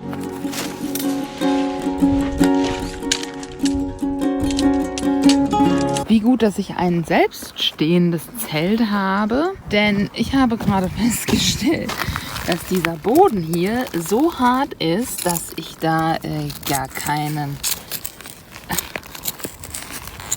Hering reinbekomme. Der ist einfach nur trocken, der bricht auf. Doch, dann wird das heute Nacht wohl so aussehen. Ich habe es jetzt einfach hier am Baum und einmal an Queenie festgemacht. So, da wird es auf jeden Fall noch mal so ein bisschen oben mitgehalten. Außerdem kann man die Abspannleine noch für andere Zwecke gebrauchen. Limbo. So, hier wird unser Ausblickfenster sein. Yay.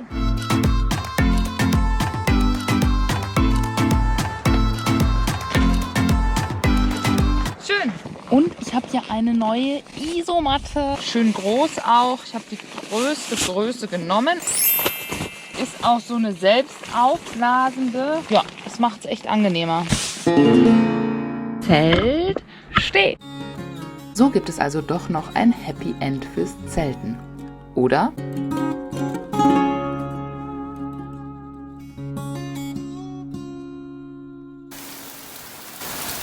Manchmal kann es helfen, wenn man, bevor man irgendwo hinfährt, das Wetter checkt. So regnet es jetzt das erste Mal auf meiner Reise und gewittert in der Nacht.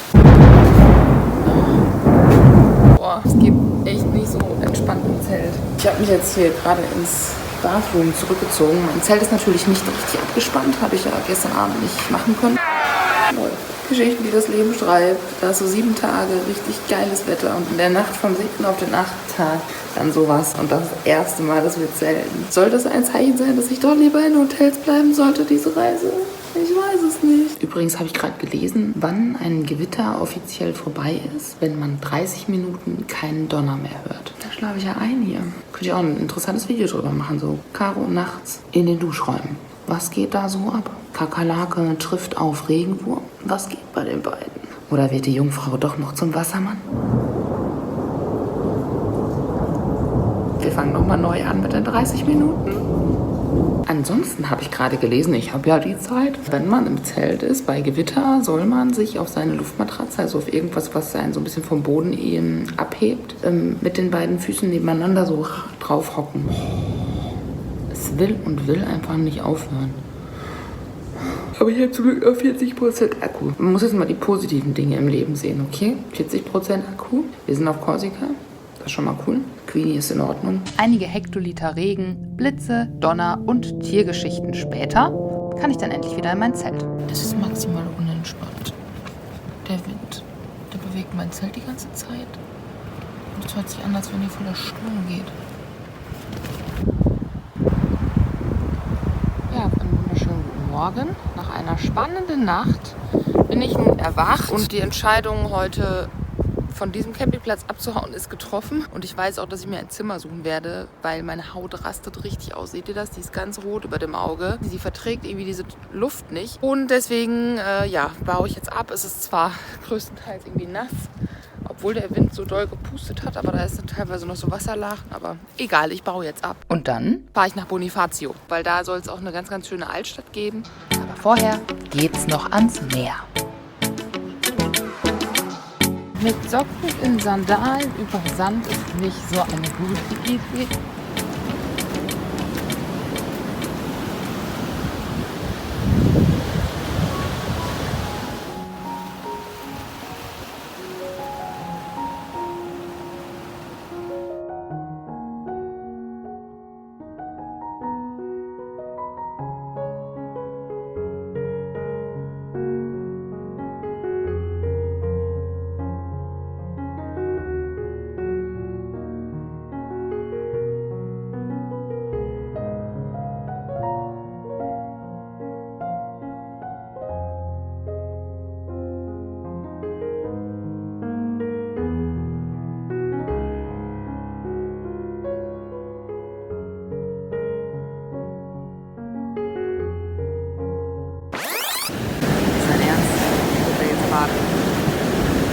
Der wird mir gerade ansagen.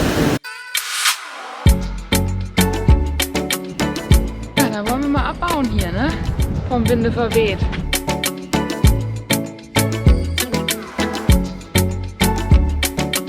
Wer braucht schon einen Lenkdrachen, wenn er ein Zelt hat? Ne? Das ist im Endeffekt genau das Gleiche. Man kann sich das Geld sparen. Bonifacio, wir kommen!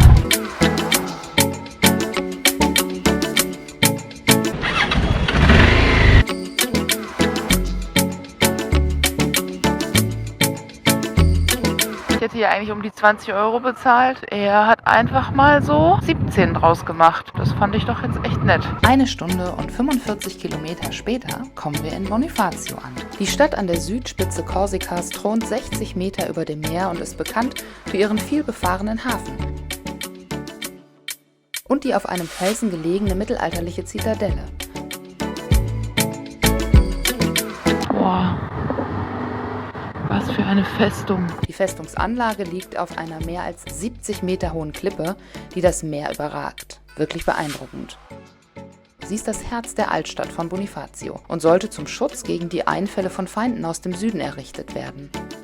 Die Wege zwischen den einzelnen Sehenswürdigkeiten hier sind kurz. Gerade mal rund 1600 Meter misst die Landzunge, auf der Bonifacio liegt. Hallo! Das sind diese Kreidefelsen, die ganz typisch sind für Bonifacio. Oh Mann, ist das schön.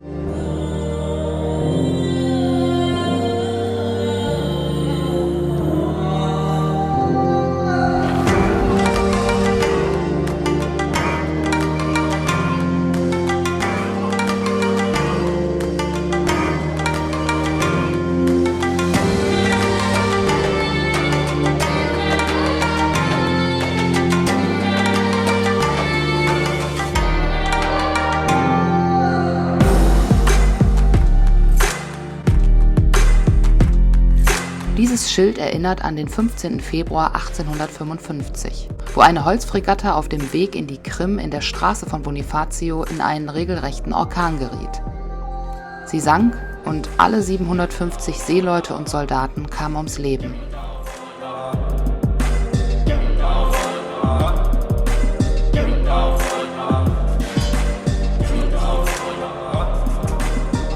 Eine Stelle in Bonifacio, von wo aus man auch einen ganz schönen Panoramablick hat, wie Queenie hier gerade, ist der Cimetière Marin. Das ist hier ein Matrosenfriedhof.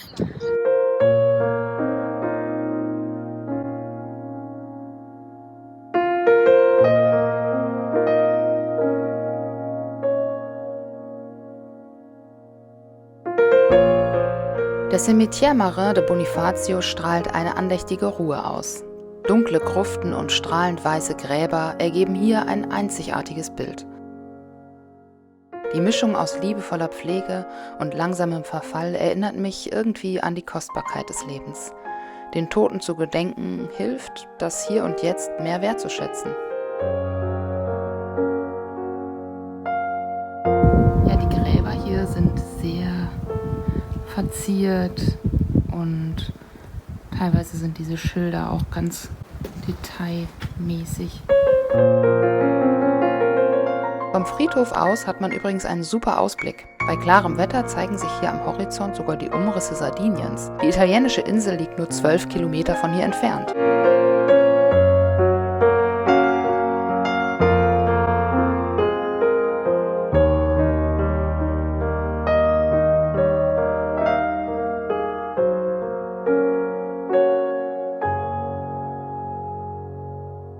Jetzt kommt die Rue d'Argent Treppe. Aber wo ist die denn? Die müsste hier irgendwo am Hang sein, wahrscheinlich runter zum Meer. Was ich mir tatsächlich entgehen lassen habe, ist die wohl bekannteste Sehenswürdigkeit, die Treppe des Königs von Aragon, die mit 187 in den Kalksteinfelsen geschnittenen Stufen beinahe auf Meereshöhe hinabführt. Oh, wow! Einmal durch das Tor. Jetzt geht's weiter. La Marine, das ist der Hafen. Machen wir eine Hafenrundfahrt mit Queenie. Abgesehen von einer kurzen Unterbrechung blieb Bonifacio bis 1768 unter der Herrschaft Genuas. Danach wurde es, wie auch der Rest Korsikas, französisch. 1793 hielt sich Napoleon hier auf und bereitete die Invasion Sardiniens vor. Die abgeschnittene Lage der Stadt sowie der Niedergang der Landwirtschaft ließen Bonifacio im Laufe der Zeit an Bedeutung verlieren. Erst der Tourismus verhalf seit den 1970er Jahren wieder zum Aufschwung. Und Touris findet man vor allem am Hafen. Hier liegen die Boote dicht an dicht und es lässt sich ein guter Blick auf die Festungsanlage erhaschen. Angeblich liegen hier sogar Yachten von Millionären, die von der Insel Cavallo kommen. Am Hafen entlang schlängelt sich eine Flaniermeile, die geschmückt ist mit Hotels, Cafés und Restaurants, in denen man direkt am Wasser sitzen und seinen Kaffee schlürfen kann. Aber dazu morgen früh mehr. Denn jetzt kümmere ich mich erstmal um eine Übernachtungsmöglichkeit. Und nach ein bisschen Wartezeit, die ich mir mit Streicheleinheiten und Sightseeing vertreibe,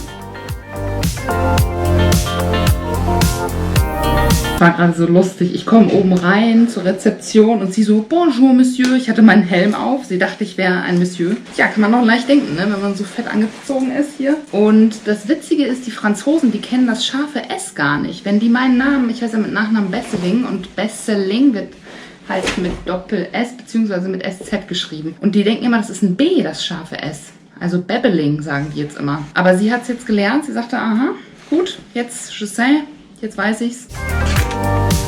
Mal gucken. Leute. Ja, ist klar, ne? Ist klar. Aufpassen, jetzt kommt wieder unser Meeresblick. Hier gibt es sogar einen Bademantel und Schlappen. Und diese Badewanne werde ich jetzt testen.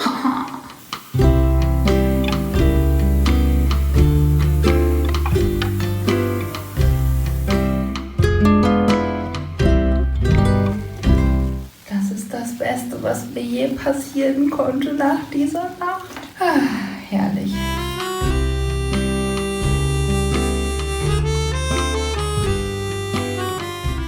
Insgesamt holt mich Bonifacio echt runter.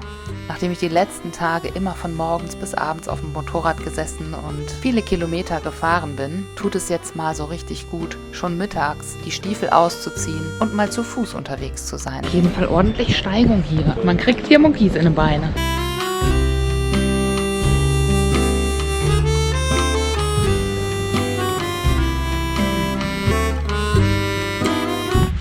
eisig kalt hier, der Wind.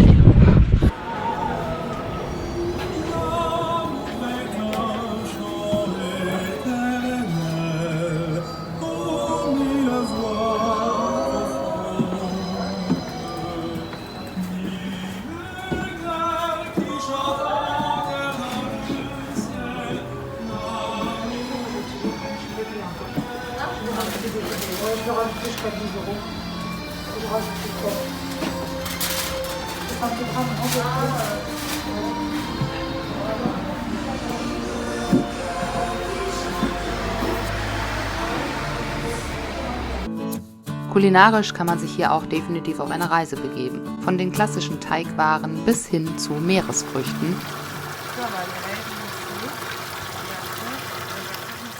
gibt's hier ein breites Angebot.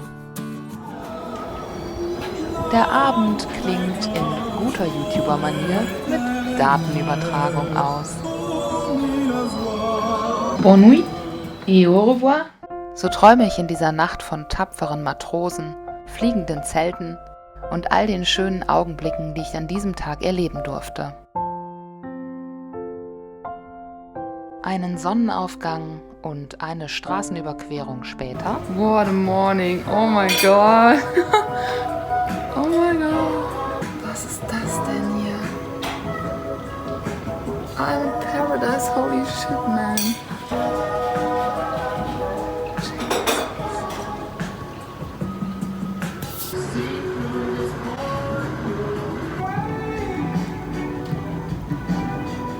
Frisch gepresst.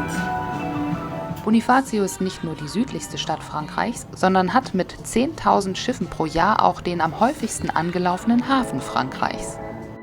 Sie hat sicher noch viel mehr zu bieten als das, was ich in der kurzen Zeit, die ich hier war, gesehen habe und ist definitiv einen längeren Besuch wert. Und damit ganz klar meine Reiseempfehlung, wenn ihr auf Korsika seid. Wir starten jetzt hier aus Bonifacio. Beeindruckend, diese Felsen. Beeindruckend. Bauen da echt so einfach Sachen rein. Ja, Ajaccio, da gehen wir auch heute noch hin, nach Tizzano. So ist zumindest jetzt noch mein Plan, doch der Tag wird mich eines Besseren belehren. Hotel des Étrangers. Naja, also ich meine, das ist sicherlich auch voll schön, aber ihr habt ja gesehen, was wir da heute Morgen hatten. Das machst du einmal, dann hast du eine Erinnerung für die Ewigkeit.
Wir sind jetzt hier auf der T40 von Bonifacio Richtung Sartène gefahren und sind dann jetzt hier abgefahren, weil wir jetzt hier Richtung Tizzano fahren und diese Straße hier dafür vom ADAC auch ausgezeichnet wird, dass man hier durch die Weinberge fährt.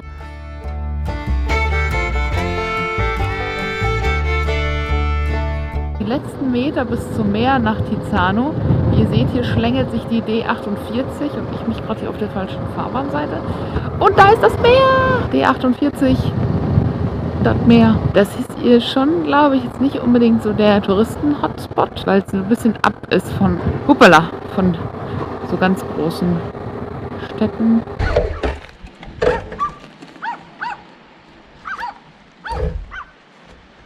Ach, da oben sind so kleine Wollknäule am Bellen.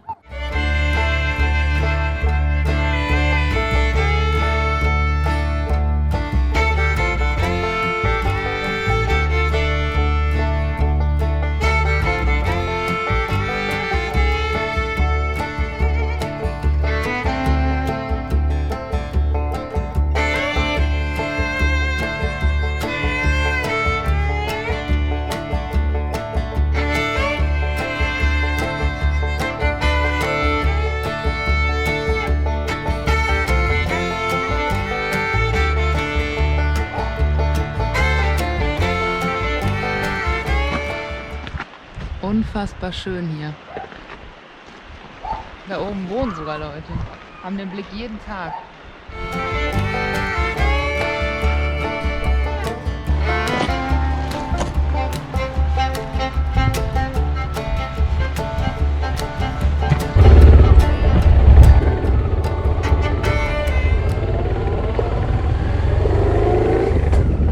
Oh, und jetzt, Driving Parking, jetzt wird's spannend hier. Was ist das jetzt hier für eine Straße? Das ist hier, a little bit of road. Oh, hier ist so ein kleiner Bootshafen. Höchst interessant. Ich bin jetzt einfach die Straße weitergefahren nach Tizano rein.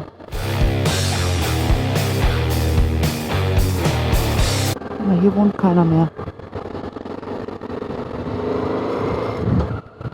Was ist das hier? Oh, das sieht nicht so gesund aus. Made for Adventure. Respektele. Ach so. Also ist das hier privat oder was? Privé? Privé. Oh, jetzt aber hier. Ui. Oh. Oh. Ist ein bisschen hubbelig. Ich weiß überhaupt nicht, wo das hinführen soll hier, aber ist auch egal jetzt. Wobei, wenn du dich jetzt hier maulst, dann kommt wahrscheinlich erstmal 3 Jahre keiner. Aber wer hat gesagt, dass wir uns maulen, ne?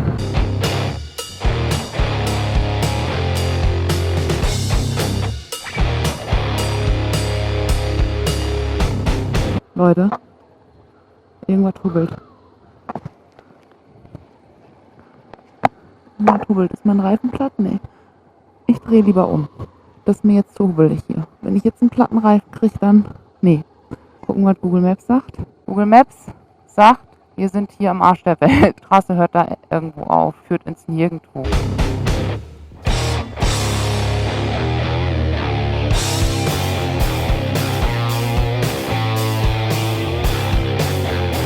Boah, hier sind so Löcher.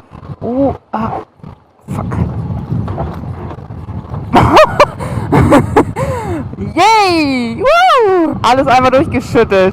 Die Milch ist jetzt schaumig. Yes!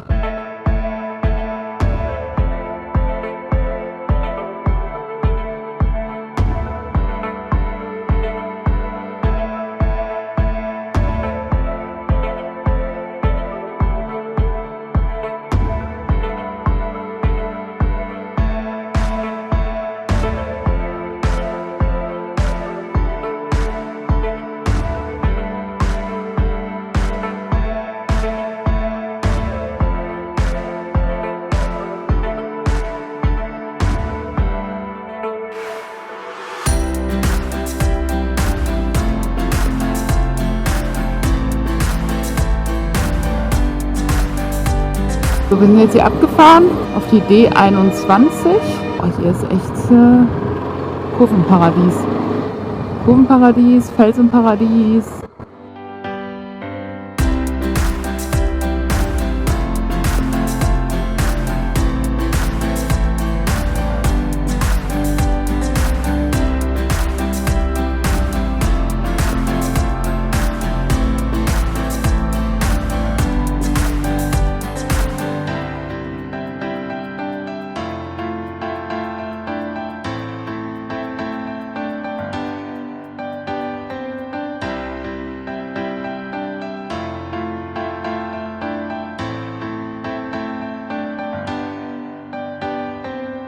Bonifacio gestartet, sind wir hier kurz nach Tizano und dann hier über diese Route de Megalité von Bocca Albitrina nach Campomoro und von dort aus, also hier, fahren wir jetzt hier über diese kleine Straße wieder zurück auf diese Hauptstraße Richtung Filitosa. So war zumindest die Planung für den heutigen Tag bis jetzt.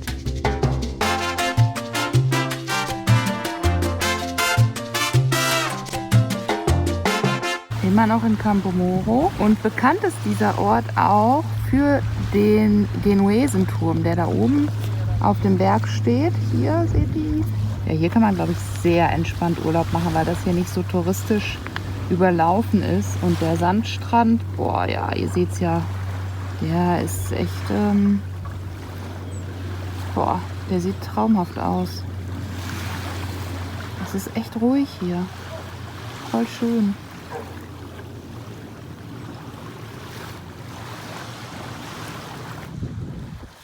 Er schwimmt auch schon da hinten. Boah, ich bin gerade stark am Überlegen, ob ich hier bleibe einfach.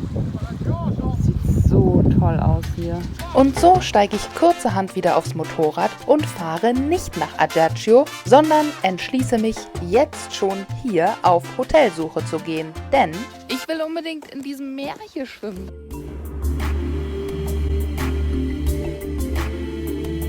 Bonjour, do you have a room for one person for tonight? Yes, I have a room on the back. nach eingehender Analyse, Statistik und Umfrage fällt eine Entscheidung. So schnell kann es gehen, Leute. Ich wollte hier eigentlich nur durchfahren durch diesen Ort, aber das hat mich jetzt gerade so geflasht, dieser Strand, dass ich jetzt kurzerhand hier im Hotel das Zimmer nehme. Wieder ein schönes Bettchen. Gucken, was hier der Ausblick sagt. Ich habe meinen eigenen Balkon. Hello. Viel gefahren bin ich heute nicht, aber es geht ja in erster Linie darum, das zu genießen. Ja, wenn dann solche Momente kommen, wo ich mir denke, hier bleibe ich gerne, dann mache ich das auch einfach. Dann schmeiße ich einfach mal meine Pläne, die ich für den Tag habe, über Bord. Und ich denke, ich werde es nicht bereuen. Hört ihr das auch? Ein Esel. Keine 2 Minuten, noch nicht mal 1 Minute gegangen, ist da hinten schon wieder das Meer. Das ist mal geiler Scheiß hier. Meer, wir sind am Meer. Weißer Sandstrand. Ja, das ist eine gute Entscheidung. Einfach mal anzuhalten und auszusteigen aus dem Plan. Yay! Pläne sind gut, um eine Richtung zu haben. Sich von ihnen zu lösen und in Orte wie diesen einzutauchen, ist wohl eines der Geheimnisse des Reiseglücks. Es ist saukalt! Ich mach's trotzdem! Der zweite Geheimtipp auf dieser Reise ist definitiv Campo Moro. Ein unscheinbarer Ort, der mich völlig überrascht hat mit seiner idyllischen Atmosphäre, den ich euch sehr ans Herz legen kann, wenn ihr auch mal auf Korsika seid. Also man soll sich ja mal so ein bisschen hier so Herzgegend schon mal... Boah, voll salzig. Okay, Freunde, ihr seid live dabei, wie ich hier gleich eine Herzattacke kriege. Mittelmeer, here we go! Aua, ins Auge. Gut, ich übe das nochmal. Jetzt aber bitte paradiesische Stimmung.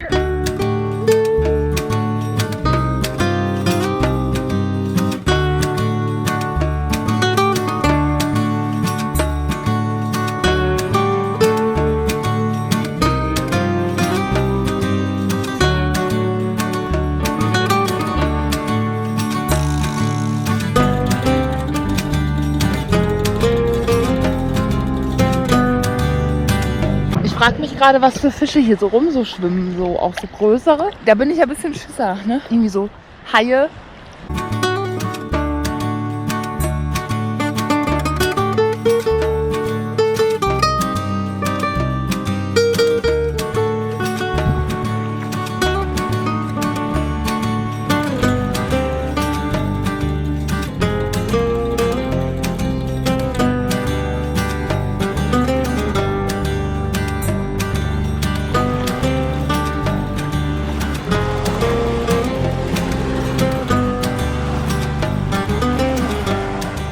Ich könnte jetzt noch stundenlang hier rumliegen und in die Wellen blicken, wenn da nicht dieser Bewegungsdrang wäre, der mich manchmal ganz komische Sachen machen lässt.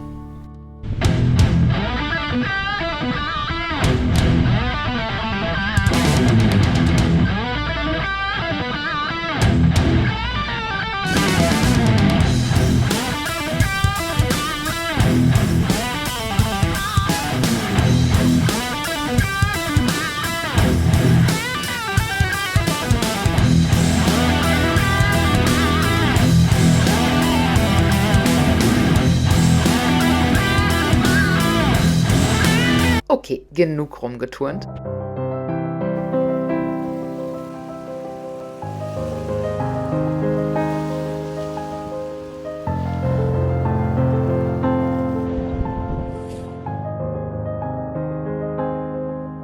Leute, ich weiß jetzt, woher der Esel kam vorhin. Hier. Ich guck gerade so aus meinem Fenster. Übrigens habe ich gewaschen heute, ja. Ein Esel. Moin. Na, hast du vorhin so Lärm gemacht? Ja? Oh, du hast eine interessante Maserung. Oben so ein, einmal gerade, einmal quer, Kreuz. Amen. Bist du alleine? Nee, oder? Wo sind deine Homies? Hm? Ja, scheiße, ne? Haben sich alle aus dem Staub gemacht. Die Säcke. Ja. Was labert die? Ist sie behindert? Ich leg erstmal den Stein auf die. So, dann würde ich sagen, geschmeidigen Abend dir noch. Ne? Tschö. Tschö, sagte ich. Tschö. Das ist dein Zeichen. Du kannst jetzt gehen. Hallo, Abgang bitte. Da ist die Richtung, wo es rausgeht. Du kannst auch darum rausgehen, aber bitte. Jetzt ist das Video für dich an dieser Stelle hier vorbei. Au revoir. Ich glaube, er checkt gerade meine Unterhosen aus. Sieht ein bisschen so aus, ne, als ob er jetzt gerade seinen Kopf darauf auf dem Gelände ablegen würde. Ess mir nicht meine Unterhosen auf, du. Die brauche ich noch. Ja, dich meine ich. Ah, brauchst gar nicht so unschuldig gucken. Erinnert mich gerade voll an Shrek. Kennt ihr Shrek?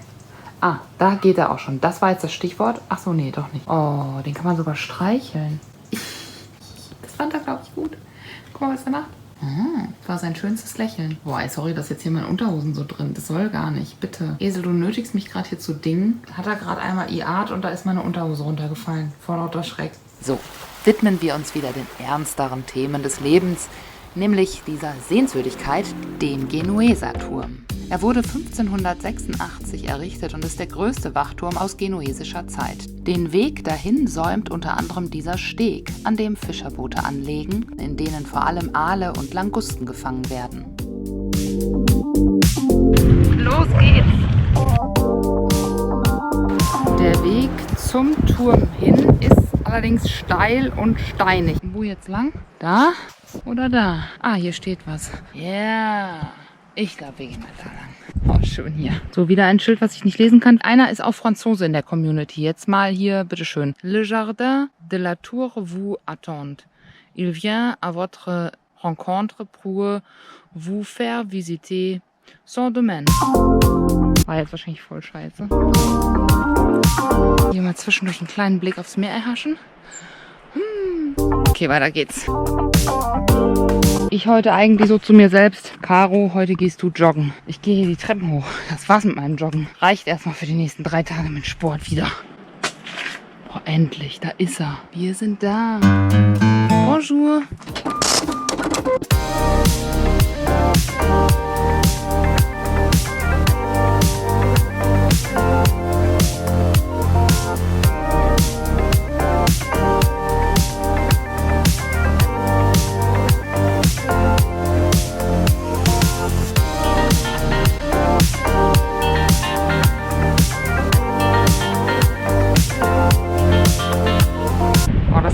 Mit Höhenangst hier. Dieser Turm zählt zu einem von vielen Wachtürmen, die einst auf Landzungen, hohen Felsen oder inmitten von Dörfern mit Sichtkontakt errichtet wurden. Bei drohender Gefahr wurde von hier aus mit Rauch- oder Feuersignalen gewarnt. Infotafeln im Inneren des Turmes erzählen auf Französisch und mit Bildern über die Geschichte Korsikas, den zahlreichen Plünderungen und Überfällen von Osmanen und Sarazenen, bei denen die Korsen als Sklaven verschleppt wurden.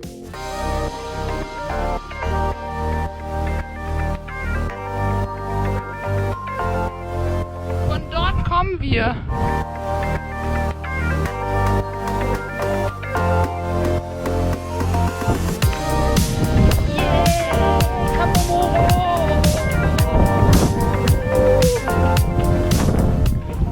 Zu viel gedreht. Wenn man das zu Zeiten besucht, wo nicht mehr ganz so viel los ist, so kurz vor Ladenschluss hier, da hat man natürlich auch echt viel für sich alleine. Jetzt hier war nämlich niemand mehr. Die Festungsmauern einmal stürmen. Der Genueser Turm befindet sich auf einer Höhe von 78 Metern und von oben überblickt ihr den gesamten Golf von Valinco.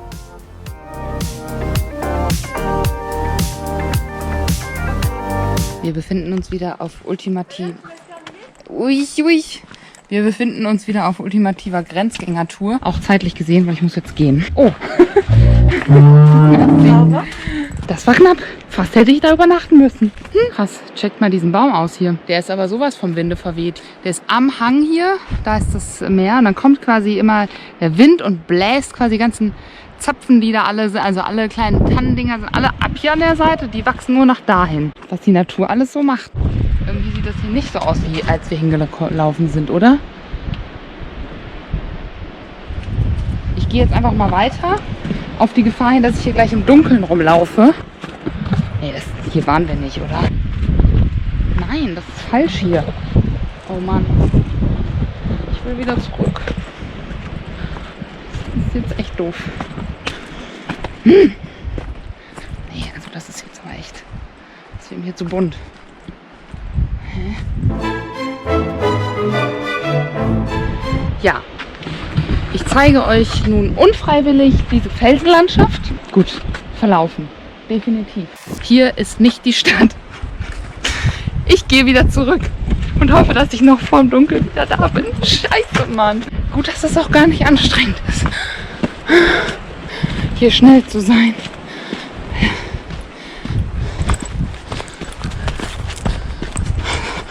Und warum liegen hier Pferdeäpfel? Welches Pferd kommt hier hin, bitteschön? Das bricht sich doch alle Haxen. Dieses Scheißchen habe ich übersehen. Ich bin jetzt fast wieder am Turm. Da bin ich lang. Da muss ich lang. Wenn es hier dunkel wird, ist das echt nicht mehr lustig. Bei diesen Felsen, du siehst dich schon wie so ein Skelett irgendwo an den Fels hängen, im Meer herumschwimmen. Ihr glaubt gar nicht, wie froh ich bin, als ich wieder Stadt sehe. So, er zieht da hinten noch einen dicken Fisch an Land. Ah, ich glaube, da hat einer angebissen. Nee, Angelkorrektur.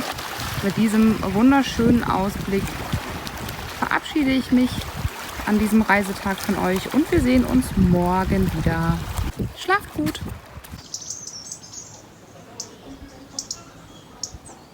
Ich bin hier gerade so am Frühstücken. Dann läuft da über die Mauer 2 kleine Kätzchen. Ja, guten Morgen, ihr 2 Süßen. Das ist ja meine Begrüßung am Morgen. Guck mal, der Kleine da hinten. Mayday, Mayday, wir haben hier ein kleines Ameisenproblem. Gerade eben entdeckt, als ich hier meine Tasche zusammenpacke. Zum Glück habe ich hier nicht drin geschlafen, sondern dort. Aber so Ameisen im Bett ist echt unangenehm, du. Also das muss ich nicht haben, wenn ich nachts schlafe, dass es da überall so kribbelt und krabbelt. Es hat geregnet heute Nacht. Ich habe da gar nichts von mitbekommen, aber wie ihr hier seht, alles ist ein bisschen wet. Aber zum Glück ist es jetzt trocken, nur ein bisschen grau. Das vergeht auch wieder. Eben schnell bezahlen, Schlüssel wegbringen und dann geht's los.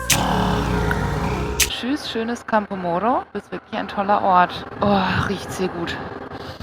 Eukalyptusbäume. Ich fasse es nicht. Boah, riecht das gut. Boah, wie in der Therme. Ah, Leute. Ich kann wieder atmen.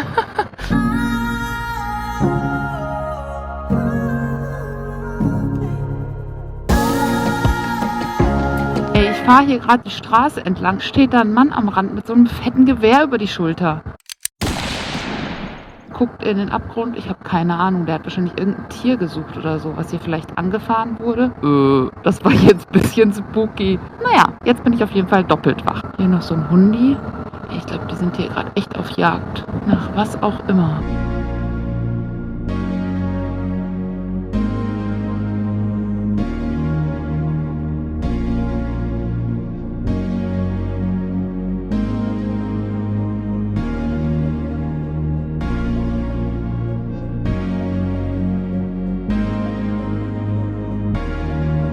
Über die T40 schlängeln wir uns also mit Eukalyptusgeruch in der Nase immer wieder durch kleine Städtchen gen Norden. Gerade an der Straße standen sie schon wieder mit ihrem Gewehr. 2 weiße Peugeot-Kombis, die Typen lehnten davor und die Gewehre waren hinten angelehnt.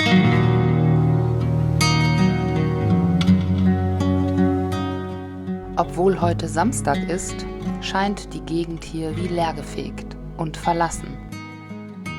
Ein wahrer Kontrast zu dem, was mich gleich in Ajaccio erwarten wird.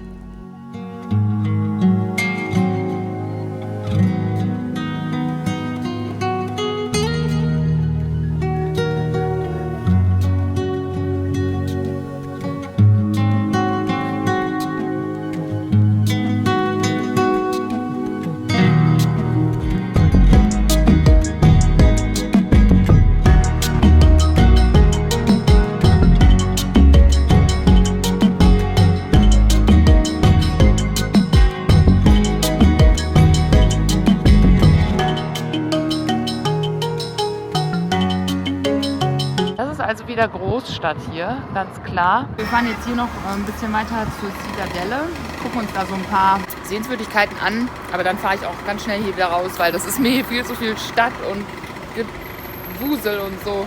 Ich will wieder dahin, wo es schön ist, wo mehr Natur ist, wo Ruhe ist und ja, aber das machen wir jetzt eben noch.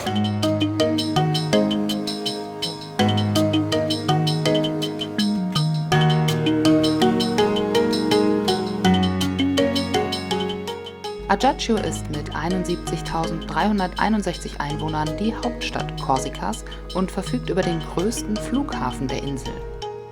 Der Handelshafen ist nach dem von Bastia der zweitgrößte Korsikas.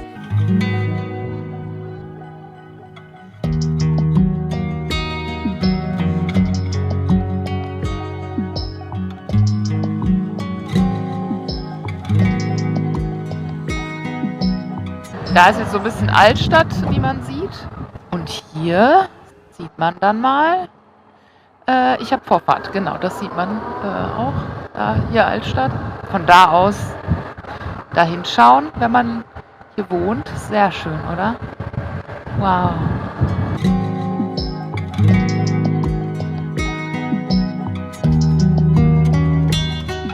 Die Zitadelle gilt als eines der schönsten Bauwerke Ajaccios, nicht nur wegen ihrer tollen Lage am Meer. Unter genuesischer Herrschaft 1492 errichtet, sollte sie die Stadt vor seeseitigen Angriffen schützen. Während des Zweiten Weltkriegs wurde die Zitadelle als Gefängnis genutzt und erst 2005 von den französischen Streitkräften an die Stadt Ajaccio übergeben. Von 9 bis halb 5 kann man, außer an Feiertagen, das historische Zentrum besuchen. Wir laufen da jetzt hin. Nehmen wir euch mit? Wir nehmen euch hier mit.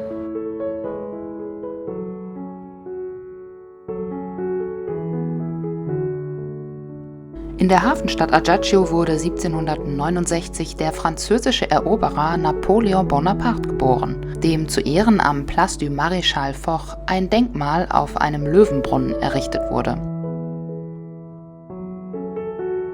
Da setzt sich doch tatsächlich eine Taube auf seinen Kopf. Wie er das wohl findet. Nie, was sagst du dazu? Lass mich hier nicht so lange alleine stehen. Ja, ich komme gleich.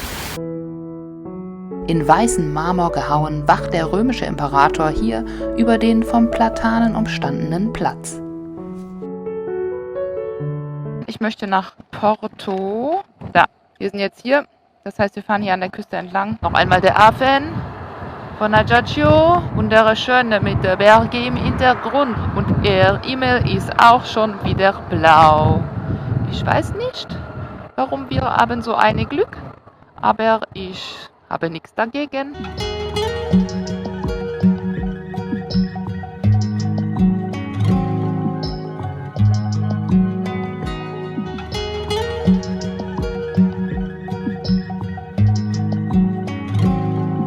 Wir fahren wieder in die Berge. Voll meine Richtung, ey.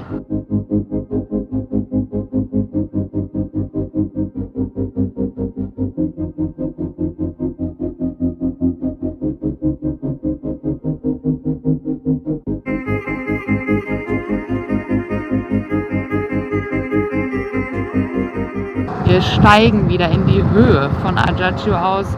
Geht es jetzt auch wirklich direkt wieder in die Berge. Hier an den Felshängen entlang schlängelt sich die Straße in schwindender Höhe. Na, aufpassen, Felsen könnten runterbröckeln.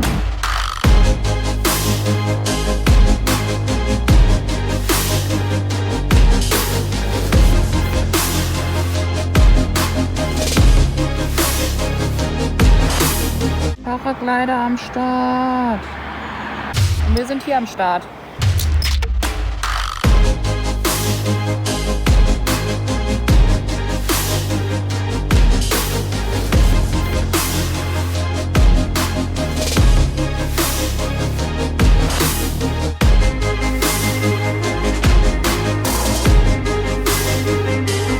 Das sei euch mal in aller Ruhe gegönnt hier.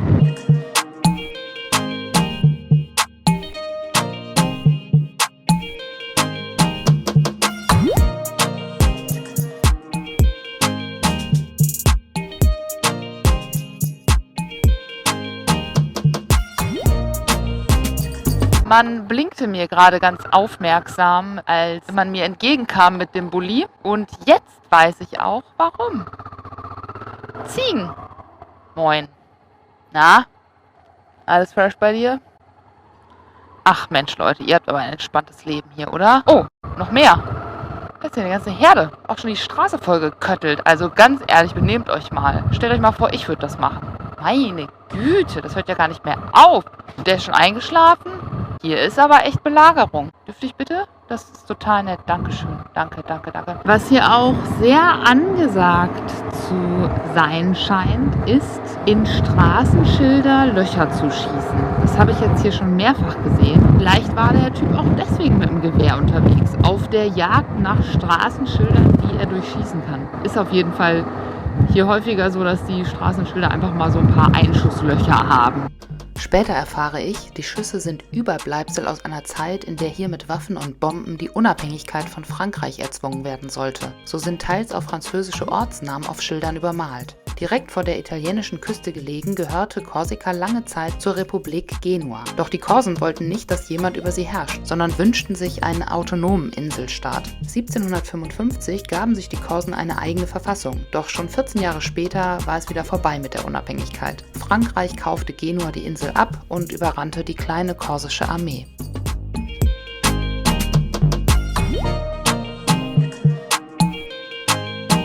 Das war Piana. Schön hier, ne?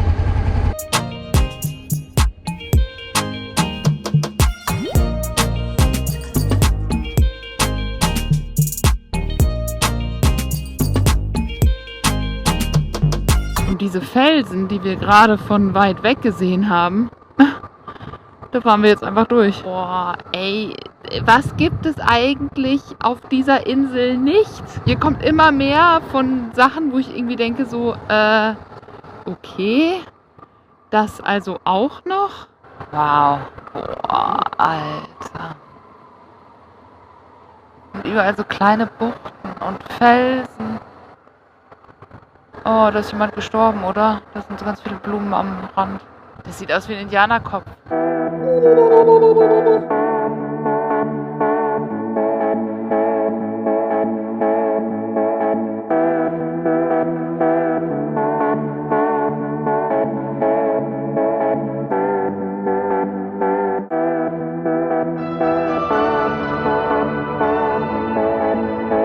Und ein Restaurant gibt es hier auch in der Schlucht.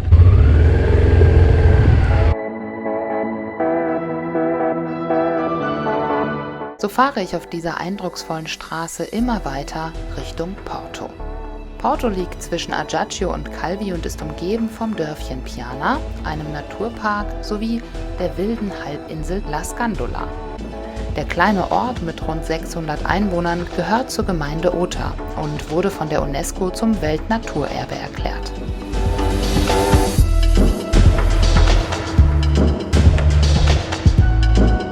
Empfohlen von Reiseführern ist ein Besuch des Aquariums von Porto im alten Pulverturm nahe dem Hafen, sowie der Ausblick auf den Golf von Porto vom Wachturm Tour de Port aus, der noch aus genueser Zeit stammt und 1992 restauriert wurde.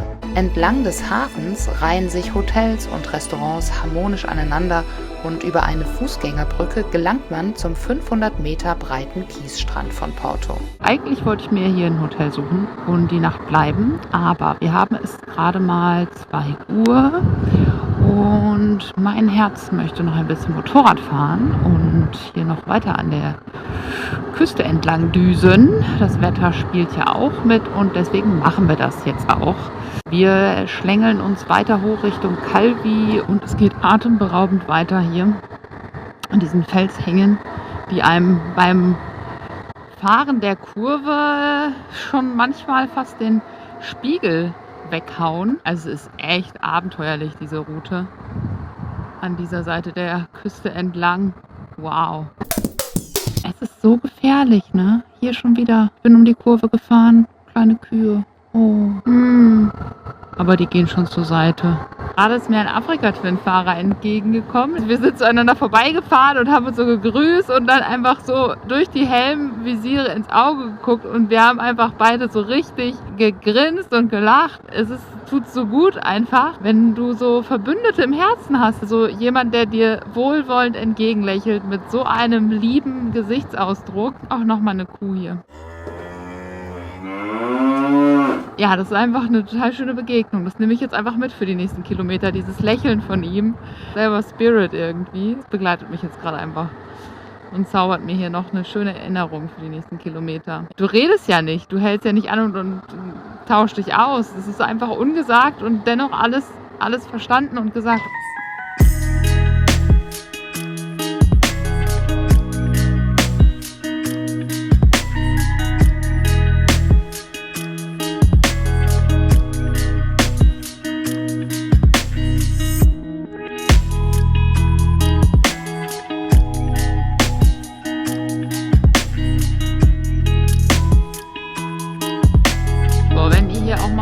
Ihr müsst echt vorsichtig sein. Also hier sind immer wieder ganz tiefe Löcher in der Straße. Oder, was ich jetzt gerade hatte, einfach so eine Stelle, wo Sand ist. Gar nicht über die ganze Fahrbahn, einfach nur in der Mitte. Einfach so ein Haufen Sand. Ich bin da drüber gefahren, ich bin so, zum Glück war das nur ganz kurz und dann hat die wieder Grip gekriegt. Aber wenn ich jetzt mehr Speed oder was weiß ich drauf gehabt hätte, dann hätte das so in die Hose gehen können. Ich schleiche jetzt hier gerade wirklich ganz minimalistisch mit 30, 40 km/h, wo ich eigentlich 80 fahren könnte. Aber mit Tieren, mit Löchern, mit Steinen, die auch immer wieder auf der Straße liegen und Schmutz. Und das an so Hängen, wo du dir eigentlich nicht erlauben kannst, großartig auszuweichen, weil dann teilweise auch noch Fels in dein Gesicht käme. Dann bin ich doch lieber Schnecke als Matsche.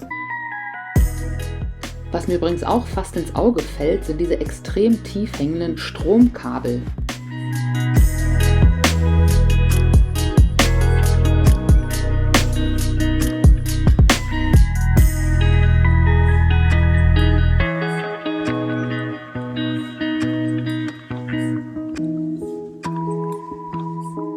Dann wollte ich eigentlich nur eben die Kameraposition wechseln, als plötzlich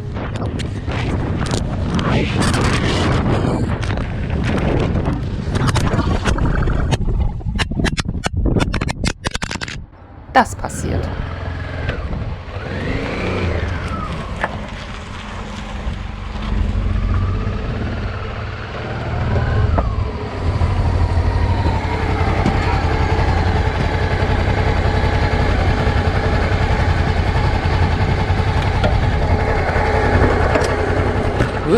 GoPro, was machst du? So, die GoPro ist gerade hops gegangen. Weg ist sie. Hab sie jetzt in meine Tasche gesteckt. Filme ich halt hiermit weiter, denn diese Felsformationen sehen schon wieder anders aus als die von heute Mittag und morgen. Wo das Auge hinschaut, einfach so ein Streifen aus Blau. Kaum in Calvi eingefahren, geht's direkt auf Hotelsuche. Leute, wir haben was gefunden mit Meerblick vom Zimmer aus. La Caravelle. Ach, Queenie, schöner Tag heute mit dir. Wieder einmal, einer von so vielen. Oh, ich liebe dieses Motorrad sehr. Juppie, juppie. Und das sieht sehr schön aus. Die kommen direkt mal zum Lüften nach draußen. Da ist die City. Da laufen wir jetzt hin.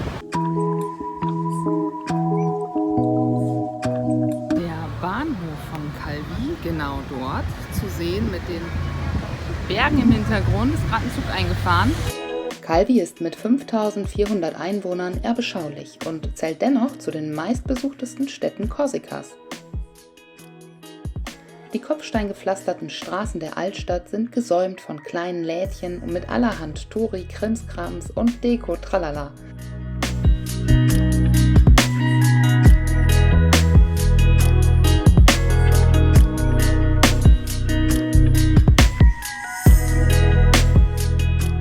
Natürlich gibt es ja auch eine Menge Hotels und Restaurants, wobei ich aber finde, dass es seinen charmanten Charakter beibehält. Eher individuell als kommerziell, eher kaputt als edel.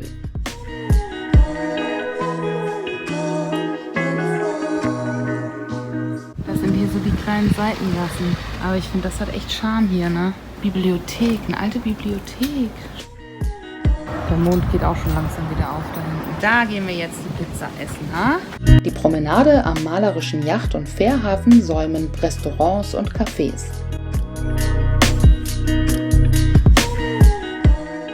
Die Hafenstadt ist bekannt für die halbmondförmige Bucht, an deren Ende eine mittelalterliche Zitadelle thront. Inmitten der Festungsmauern befindet sich eine barocke Kathedrale namens Saint-Jean-Baptiste. Dieser Platz ist wie für uns gemacht zum Essen. Lecker! Und wie ihr euch sicher vorstellen könnt, das war die leckerste Pizza meines Lebens. Da startet gerade ein Flugzeug. Ich habe hier den Premiumplatz. Ein guter Flug, ne? Lass mir die Vögel in Ruhe da oben. Das sind meine treuen Begleiter.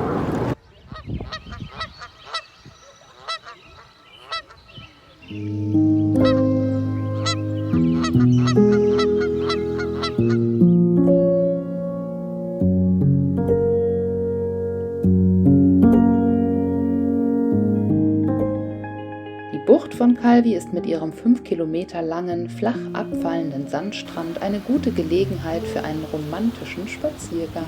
Übrigens auch, wenn man alleine ist.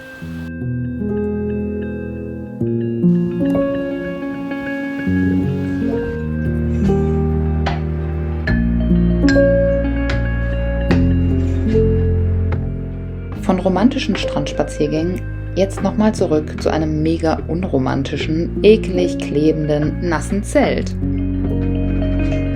Das kann da jetzt erstmal so richtig schön vor sich hin trocknen und den Ausblick genießen. Schreibtisch habe ich mir auch gerade noch hier zurechtgeschnitzt.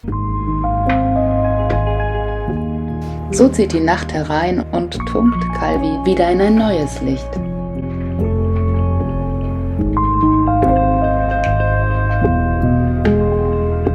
Der Tag beginnt mit einem atemberaubenden Blick aufs Meer, der sagt: Komm, du Schlafmütze, aufstehen, die Welt erwacht und wartet nur darauf, weiter entdeckt zu werden. Einen wunderschönen guten Morgen. Das ist mal ein Start in den Tag hier, ne? Ja, geschlafen habe ich natürlich wunderbar. Wie soll es auch anders sein hier in diesem großen Bett, allein für mich. Jetzt mache ich erstmal ein bisschen Morgengymnastik.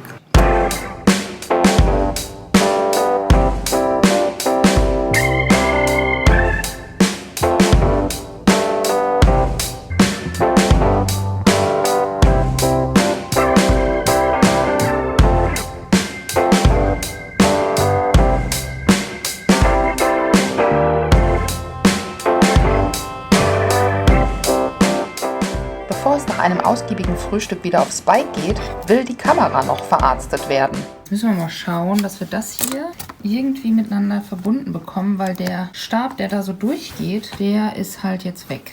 Aber ich habe ja hier mein Panzertape und damit wird das irgendwie funktionieren. Das ist jetzt hier einmal so unten drum. Ich hoffe, das hält jetzt.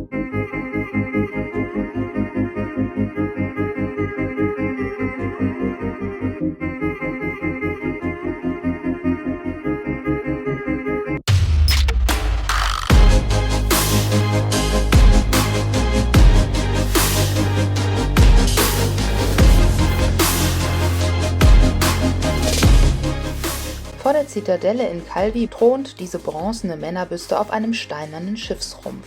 Es ist der gute alte Christoph Kolumbus. War er Korse? Calvi pflegt den Mythos, dass der Entdecker Amerikas hier geboren wurde. Ebenso wie das übrigens auch Italien, Portugal und Spanien von sich behaupten. Mich zieht die Entdeckerlust nun erstmal zum Hafen, wo Angler schon am frühen Morgen ihr Glück versuchen. Von wegen der frühe Vogel, eher frühe Forelle oder so ähnlich. Da unten unterm Boot tummeln die sich. Die sind etwas größer und hier sind so ganz viele kleine Stichlinge.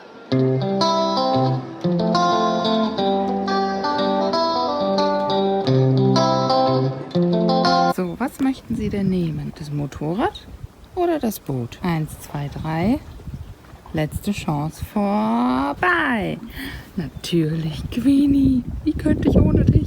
Ja, ich muss ganz ehrlich sagen, Calvi hat mir richtig, richtig gut gefallen. Hier würde ich wieder hinkommen, wenn ich nochmal nach Korsika fahre. Und ich glaube, ich würde sogar auch wieder das Hotel Caravelle nehmen. Frühstück war lecker, Zimmer war schön, WLAN war super gut. Wir fahren jetzt mal weiter Richtung Saint-Florent und gucken uns da mal die Gegend an.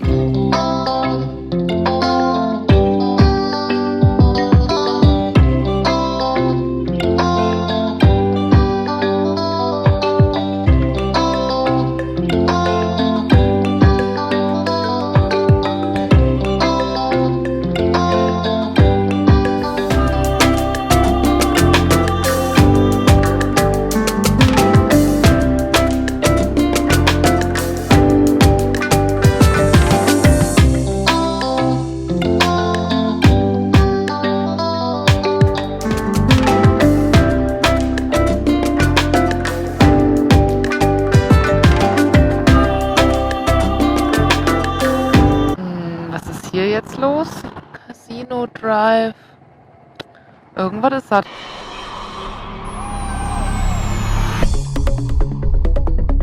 Hello. What's wrong? Il y a une course moto. La route elle est fermée. I just want to ride to Saint-Florent. Ah, on va aller vers Bastia. Ah, okay. Close. Oh, okay. Ja, eigentlich wären wir jetzt hier abgefahren auf die D81. Aber wenn das so ist, dann müssen wir das anders machen. Dann fahren wir jetzt hier so einen Schlenker. Schade.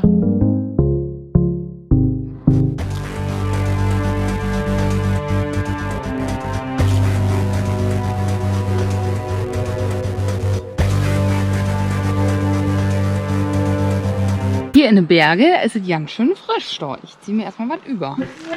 Hört mal die Vögel.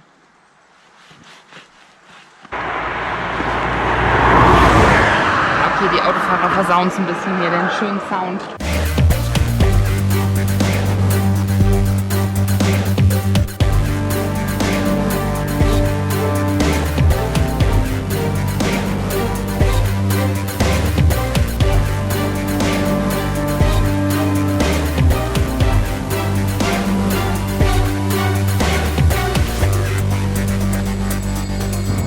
Back on the Route de Sens sind auch wieder die glänzenden Felsen am Start. Beeindruckend. Alles glänzt, alles ist felsig und wir werden mal wieder überholt. Natürlich. Natürlich. Gönn dir. Ja, komm, mach schon. Du darfst. Jo, aber gegrüßt wird hier immer von den Motorradfahrern, die sind alle so cool drauf. Gerade nach Saint-Florent eingefahren, wollte ich euch noch mal kurz erzählen, dass Saint-Florent als das Saint-Tropez Korsikas gilt. Oh, ist das sweet. Diese Häuserfassaden, guckt euch das mal an. Oh, nein, ist das geil. Zwischen den teils stark bröckelnden Häuserfronten dieser engen Gasse stechen immer wieder kleine Lädchen oder Cafés hervor. Hier durchzufahren ist echt urig.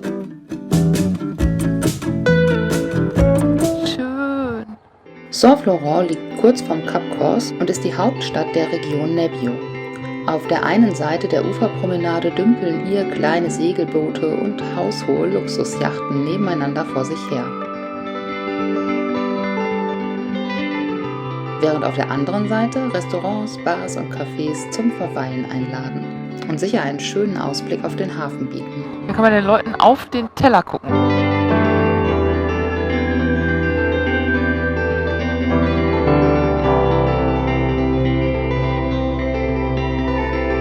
Oh, Lämpchen über uns. Und es geht ziemlich steil hoch.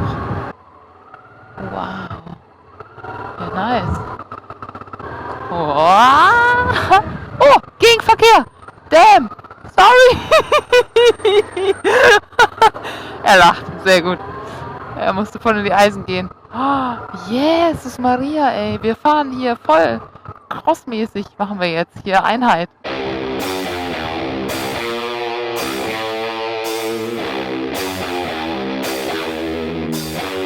Nee, ist das geil.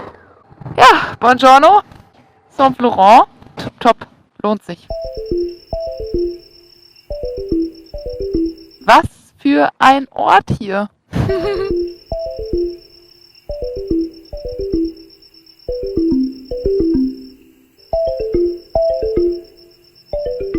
Zu den interessantesten Bauwerken dieses Ortes zählt die Zitadelle aus Genueser Zeit. Der runde Wohnturm und die 2 halbrunden Wachtürme nebendran bilden mittlerweile ein Museum und Platz für wechselnde Kunstausstellungen. Jetzt machen wir hier noch eine Runde Fotos und dann geht es jetzt noch weiter hoch Richtung Nonza und dann ans Cap Corse.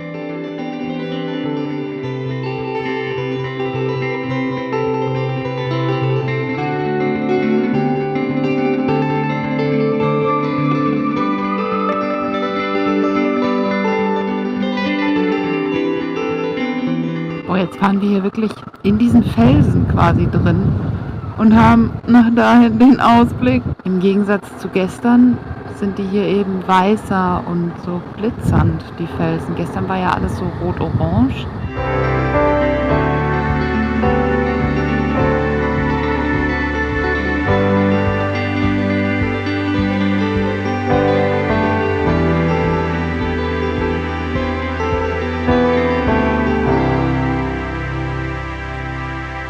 Hier fahren wir also jetzt in Nonza rein. Oh, hier ganz an den Hang gebaut. Oh, hier scheint richtig was los zu sein. Trinken alle ein kühles Getränk. Ja, und jetzt geht's quasi weiter nach Tolare. Dann haben wir Korsika von oben bis unten einmal abgefahren und schließen dann den Kreis quasi in Bastia wieder. Und das alles in 5 Tagen. Und es war wirklich eine gemütliche Sache. Einen Tag bin ich ja nur 50 Kilometer gefahren.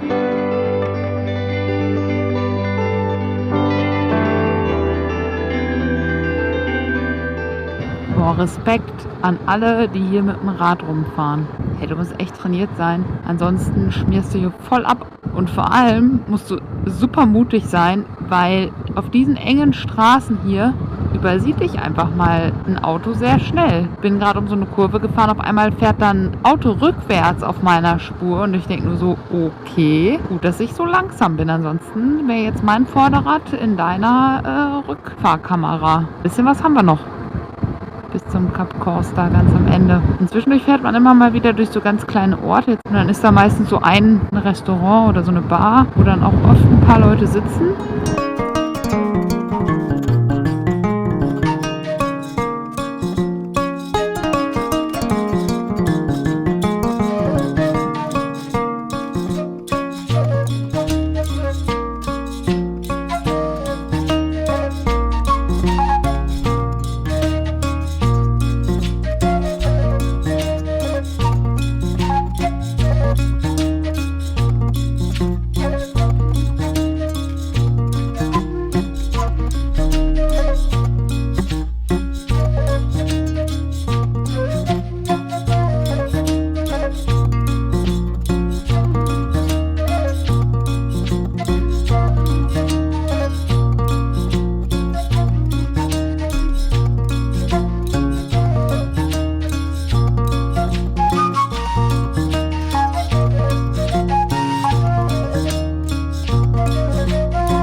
Ja, was braucht man auch mehr als eine Unterhose auf dem Radl, wenn man hier wahrscheinlich mit einem Wohnmobil steht? Da sind wir also. Oh, nee, stell dir das vor, du wohnst hier. Ja, da bist du ja aber die Chilligkeit in Person, oder? Wie ich gleich am eigenen Leib feststellen werde, ist das definitiv eine Fehleinschätzung. Ich kann einfach nichts stressen. Oh, ich liebe diesen Satz. Du hast das Ziel erreicht. Ist das einfach nur geil. Wir sind da! Wow!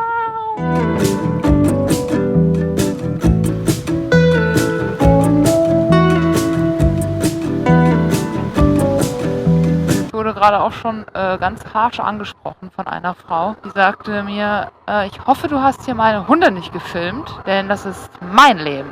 Ich sag, what is your problem? Ja, it's my life, sagte sie. It's my life. Die war richtig böse.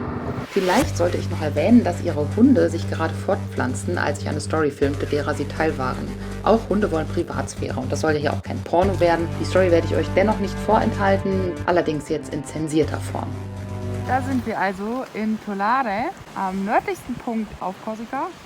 Und da hat man Blick auf so eine ganz süße Insel mit einem Leuchtturm drauf.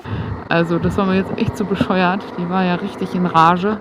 Bei den ganzen Leuten, die hier mit Gewehr rumlaufen, habe ich dann sofort so Bilder im Kopf. Deswegen fahre ich jetzt einfach wieder. Das war jetzt aber die erste unfreundliche Begegnung, die ich hatte auf dieser Reise. Die war jetzt sehr unfreundlich. Ich würde sagen, zu 90% der Reisezeit hat die Kamera etwas Verbindendes. Denn oft entsteht darüber der Kontakt zu den Menschen vor Ort. Ich mache ein Video. Haben Sie was dagegen, wenn Sie da mit drauf sind? Ein Video? Ja, von Ihrem Hund mit. Der Hund ist wichtig. Ja, der Hund, ich hoffe, den sieht man. Die 10%, in denen sie das Gegenteil bewirkt, das sind dann Situationen wie diese. Aber die gehören auch einfach dazu.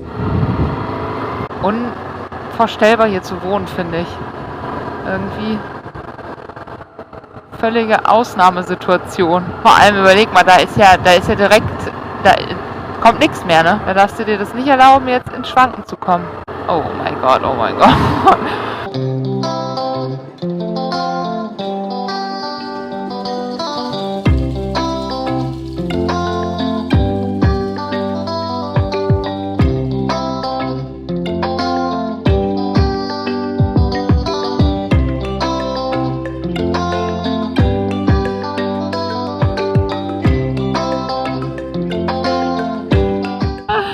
Lach mich Schrott, ich fass es nicht. Ich habe euch doch gestern von dem Motorradfahrer erzählt, von dem Afrika-Twin-Fahrer mit der CRF 1000, der so total lieb durch seinen Schnäuzer gegrinst hat, als wir uns da, wann war das, vor Calvi über den Weg gefahren sind in den Bergen. Der ist mir hier gerade wieder entgegengekommen und wir haben uns erkannt und ich glaube, wir müssen auch so lachen, ey. Ist es witzig, er ist einfach anders herumgefahren und ich bin hier rum. Ja, wenn wir uns nochmal sehen, dann gehen wir zusammen ein Trinken, das steht fest.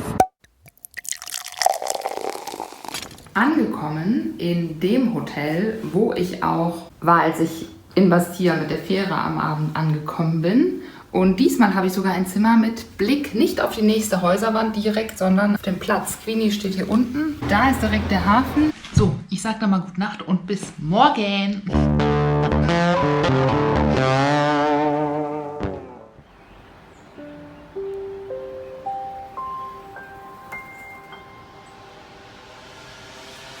Kaum habe ich Platz genommen auf den besten Treppenstufen im Open-Air-Kinosaal, um mir den Film namens Sonnenaufgang anzuschauen, schon werde ich umzingelt von den Ratten der Lüfte, die wohl auch was von meinem Croissant abhaben wollen. Ob ich ihnen was abgebe? Natürlich nicht! Hier sind wir am Hafen. Von hier aus kann man echt schön den Sonnenaufgang beobachten. Das ist ein sehr, sehr schönes Licht hier. Und während das Schiff an der Häuserwand seine Schatten wirft und Bastia so langsam aber sicher erwacht,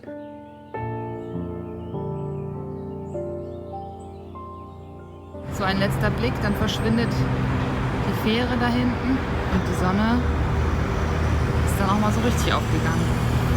Ein sehr schöner Morgen hier. Wenn mich nicht alles täuscht, dann müsste das hier der Place Saint-Nicolas sein. 300 Meter lang, 100 Meter breit, umstanden von Palmen und Platanen, Mittelpunkt des Lebens hier. Um euch mal so ein realistisches Feeling von diesem Ort hier mitzugeben, hier stinkt's nach Pisse. Ob zum Plaudern und Flanieren, zum Buhlspielen oder einfach nur um zu sehen und gesehen zu werden. Hier scheint immer was los zu sein. Hier war nochmal eine Statue. Ja, auch hier wieder in Szene gesetzt, Korsikas berühmter Sohn Napoleon Bonaparte. Diesmal statt mit Taube auf dem Kopf, mit Adler an der Hüfte. Obwohl Bastia viel zu bieten hat, ist sie für viele Touristen nur ein Durchgangsort auf dem Weg zu ihrem Urlaub auf Korsika und somit auch die am wenigsten von Tourismus geprägte Stadt. In meinen Augen genau deswegen besonders interessant. Der Hund fängt hier die Tauben. Ja, hier kann man direkt am Wasser entlang laufen. In Calvi waren die ein bisschen kleiner. Spätestens wenn wir einen Hai sehen, dann haben wir das ultimative Maß erreicht. Das ultimative Fischmaß. Und die meisten Sehenswürdigkeiten liegen auch hier direkt am Hafen, am Wasser. Gucken wir uns mal an. Eine schöne sandsteinverzierte Häuser von 1846 steht da oben reingemeißelt. Und auf der anderen Seite geht es dann hier, also unten mit Cafés und Pizza kann man da essen, weiter.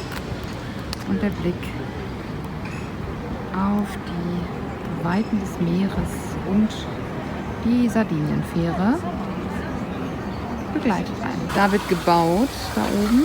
Ja, und hier liegen die Schiffe im Hafen. Wir wollen jetzt mal hier zur Terranova, zur Zitadelle Bastiglia. Daher hat Bastia wohl seinen Namen. Hier vom Hafenviertel aus hat man einen guten Blick auf die größte Kirche Korsikas, die Église Jean-Baptiste.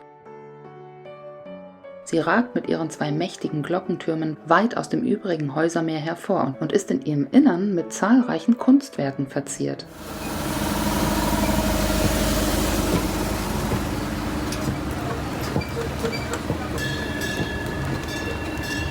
Klingeling, alle einsteigen, die Fahrt geht los. Wer hat noch nicht, wer will noch einsteigen, mitmachen und die Fahrt geht rund.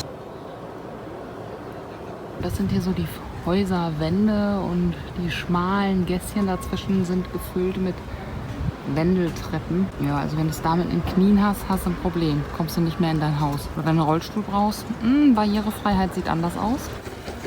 So, wenn wir mal in so einen typischen Hausflur hier reinfilmen, in die Nummer 15, dann sieht das Ganze so aus.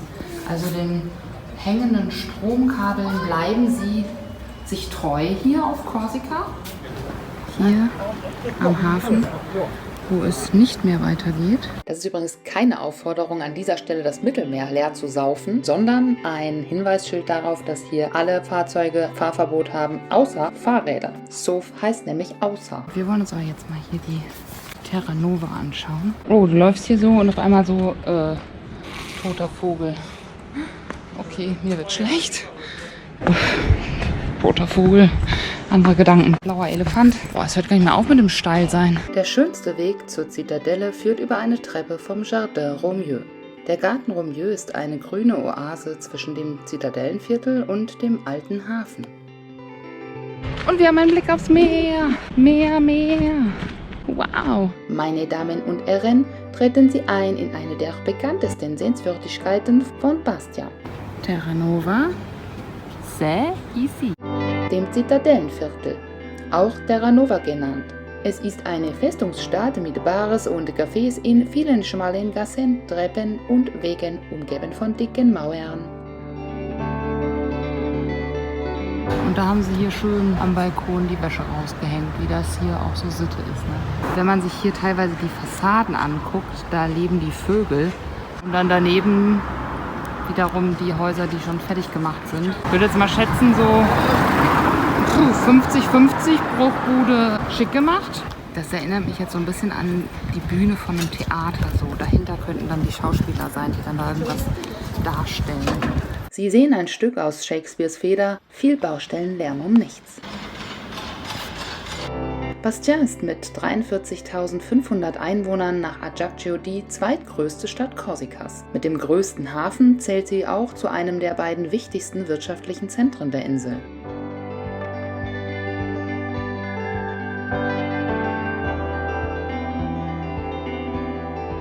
Und hier auch wieder von der Haupteinkaufsstraße in so ein Haus hinein spaziert. So sieht kein Hausflur in Deutschland aus, würde ich sagen. Das ist so ein Blätterteiggebäck obendrauf mit so Porree, würde ich sagen, und Käse überbacken. Saugeil. Von meinem Fenster aus bewundere ich die großen Greifvögel, die mir auf den Fahrten entlang der Klippen an den Küsten immer wieder treue Begleiter waren. Zweites Frühstück gibt's hier. Direkt am Wasser, am Port Toga. Hier ist es richtig schön ruhig. Oh, das genieße ich jetzt. So kann der Tag beginnen.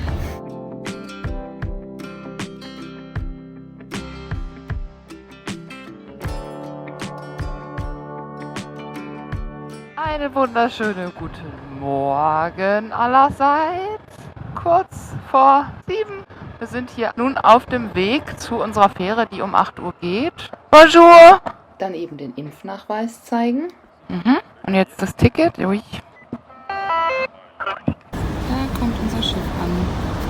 Oh, jetzt leuchten die da, glaube ich, sogar mit so Spiegeldingern unter die Autos. Krass. Da war gerade auch schon jemand, der hatte seine Waffen dabei. Die musste da erstmal rausholen und zeigen. Sie erzählte gerade, die hat mal nachts irgendwo gestanden, wo sie nicht hätte stehen dürfen, weil es wild war. Und dann haben die da wirklich mit der Schrotflinte um ihr Auto rumgeschossen. Jetzt wissen wir, warum die diese Schrotflinte dabei haben.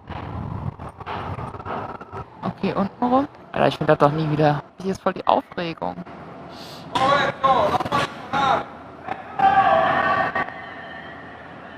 Ah ja, mehr wäre da in die Ecke, in die Ecke, in die Ecke. An Deck 2, Aufgang C, steht Queenie Oh Yay.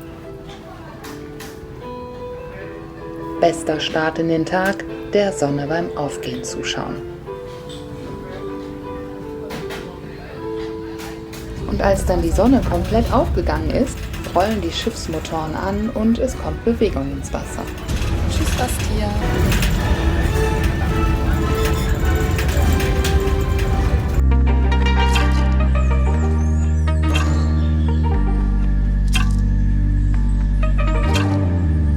Und während hier das Reifenwechselvideo noch eben lädt und wir hier gleich in den Hafen von Livorno einlaufen, habe ich noch mal eben schnell die GoPro präpariert. Naja, hoffen wir, dass es so hält und sie nicht abfliegt. So, hier sind über die Berge auch wieder krasse Straßen. Und du kannst ja auch nicht wirklich schnell fahren, weil die Autos, die sind halt unmittelbar vor dir, die fahren auch nicht schnell. Gerade kam mir auch so ein fetter Bus entgegen, da fragt man sich echt, wie machen die das hier? Die müssen Nerven aus Stahl haben. Natürlich habe ich die auch. Eher so aus Wolle oder Seide. Gerade war auch die Brüstung einfach weggebrochen. Die hing halb im Berg drin und nicht mehr an der Straße. Da darf man echt nicht hingucken. Boah, hier oben ist es richtig kalt, ey. Kalt, wolkig. Ja, die Straßen hier sind richtig aufregend. Wir fahren durch einen Tunnel von gelben Bäumen.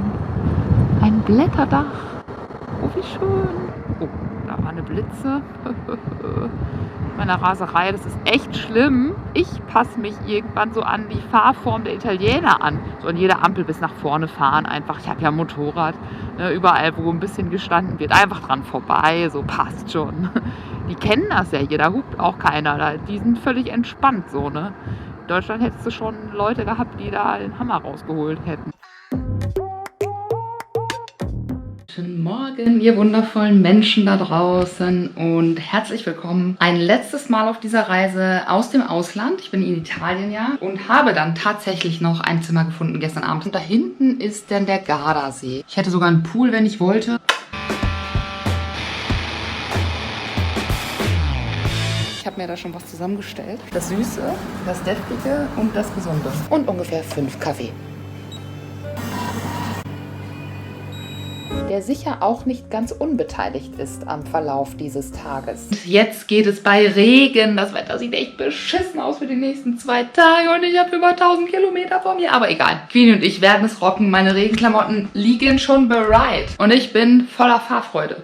Ja, 2 Tage Motorradfahren. Yes. Chaka. Also, Plan ist, heute Italien verlassen, über Innsbruck, dann back to Germany und morgen den Rest, die restlichen, keine Ahnung, 780 oder was Kilometer von der südlichsten Spitze bis ins Münsterländle. So viel zu der Planung am Morgen. Kleiner Spoiler, erstens kommt es anders und zweitens, als du denkst. Das werde ich im Laufe des Tages noch erfahren. Aber machen wir erstmal hier weiter. Der Gardasee ist der größte See Italiens. Kantige Alpenlandschaft im Norden und der mediterrane Süden ergeben hier eine abwechslungsreiche Verbindung. Im Winter lässt sich auf dem über 2000 Meter hohen Monte Baldo am Ostufer des Gardasees sogar Skifahren. Eine Seilbahn erleichtert das Ganze. Zu gemütlichem Bummeln und Entdecken laden wiederum die Flaniermeilen der malerischen Städtchen am Hafen ein. Ganz, ganz schöne, wolkige, neblige, aber angenehme Grüße hier vom Gardasee. Unser letzter Morgen im Ausland auf dieser Reise endet ja mit einer sehr schönen Strecke entlang dieses Sees hier. Ja, und hier lässt sich echt schön entlang fahren. Immer wieder durch so kleine Dörfchen mit richtig schönen Kirchtürmen.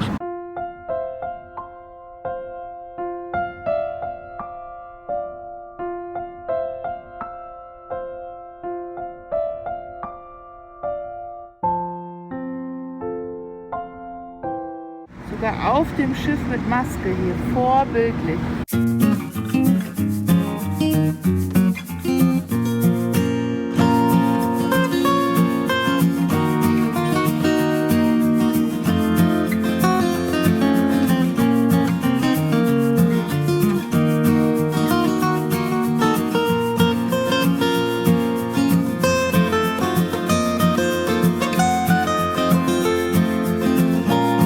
Welcome back on the road. 5 Stunden bis Deutschland. Here we go. Woo.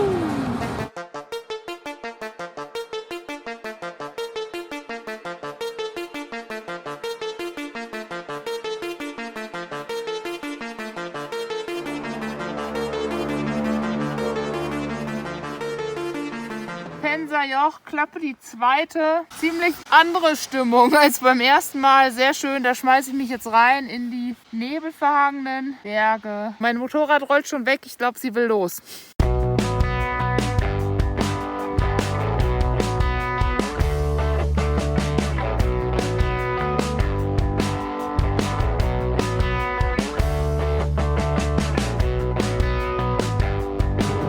Hier Pensajoch. Gut, dass die Fotos und Filmmaterial hiervon schon im Kasten sind. Denn bei diesem Wetter ist da nicht viel zu machen. Nicht nur, dass der Nebel die Sicht bedeckt, auch die ständig beschlagene Kamera macht ein klares Bild kaum möglich. Um die Mautgebühren der Autobahn zu umgehen, fahre ich vom Gardasee in Italien über Österreich bis nach Deutschland komplett über Land.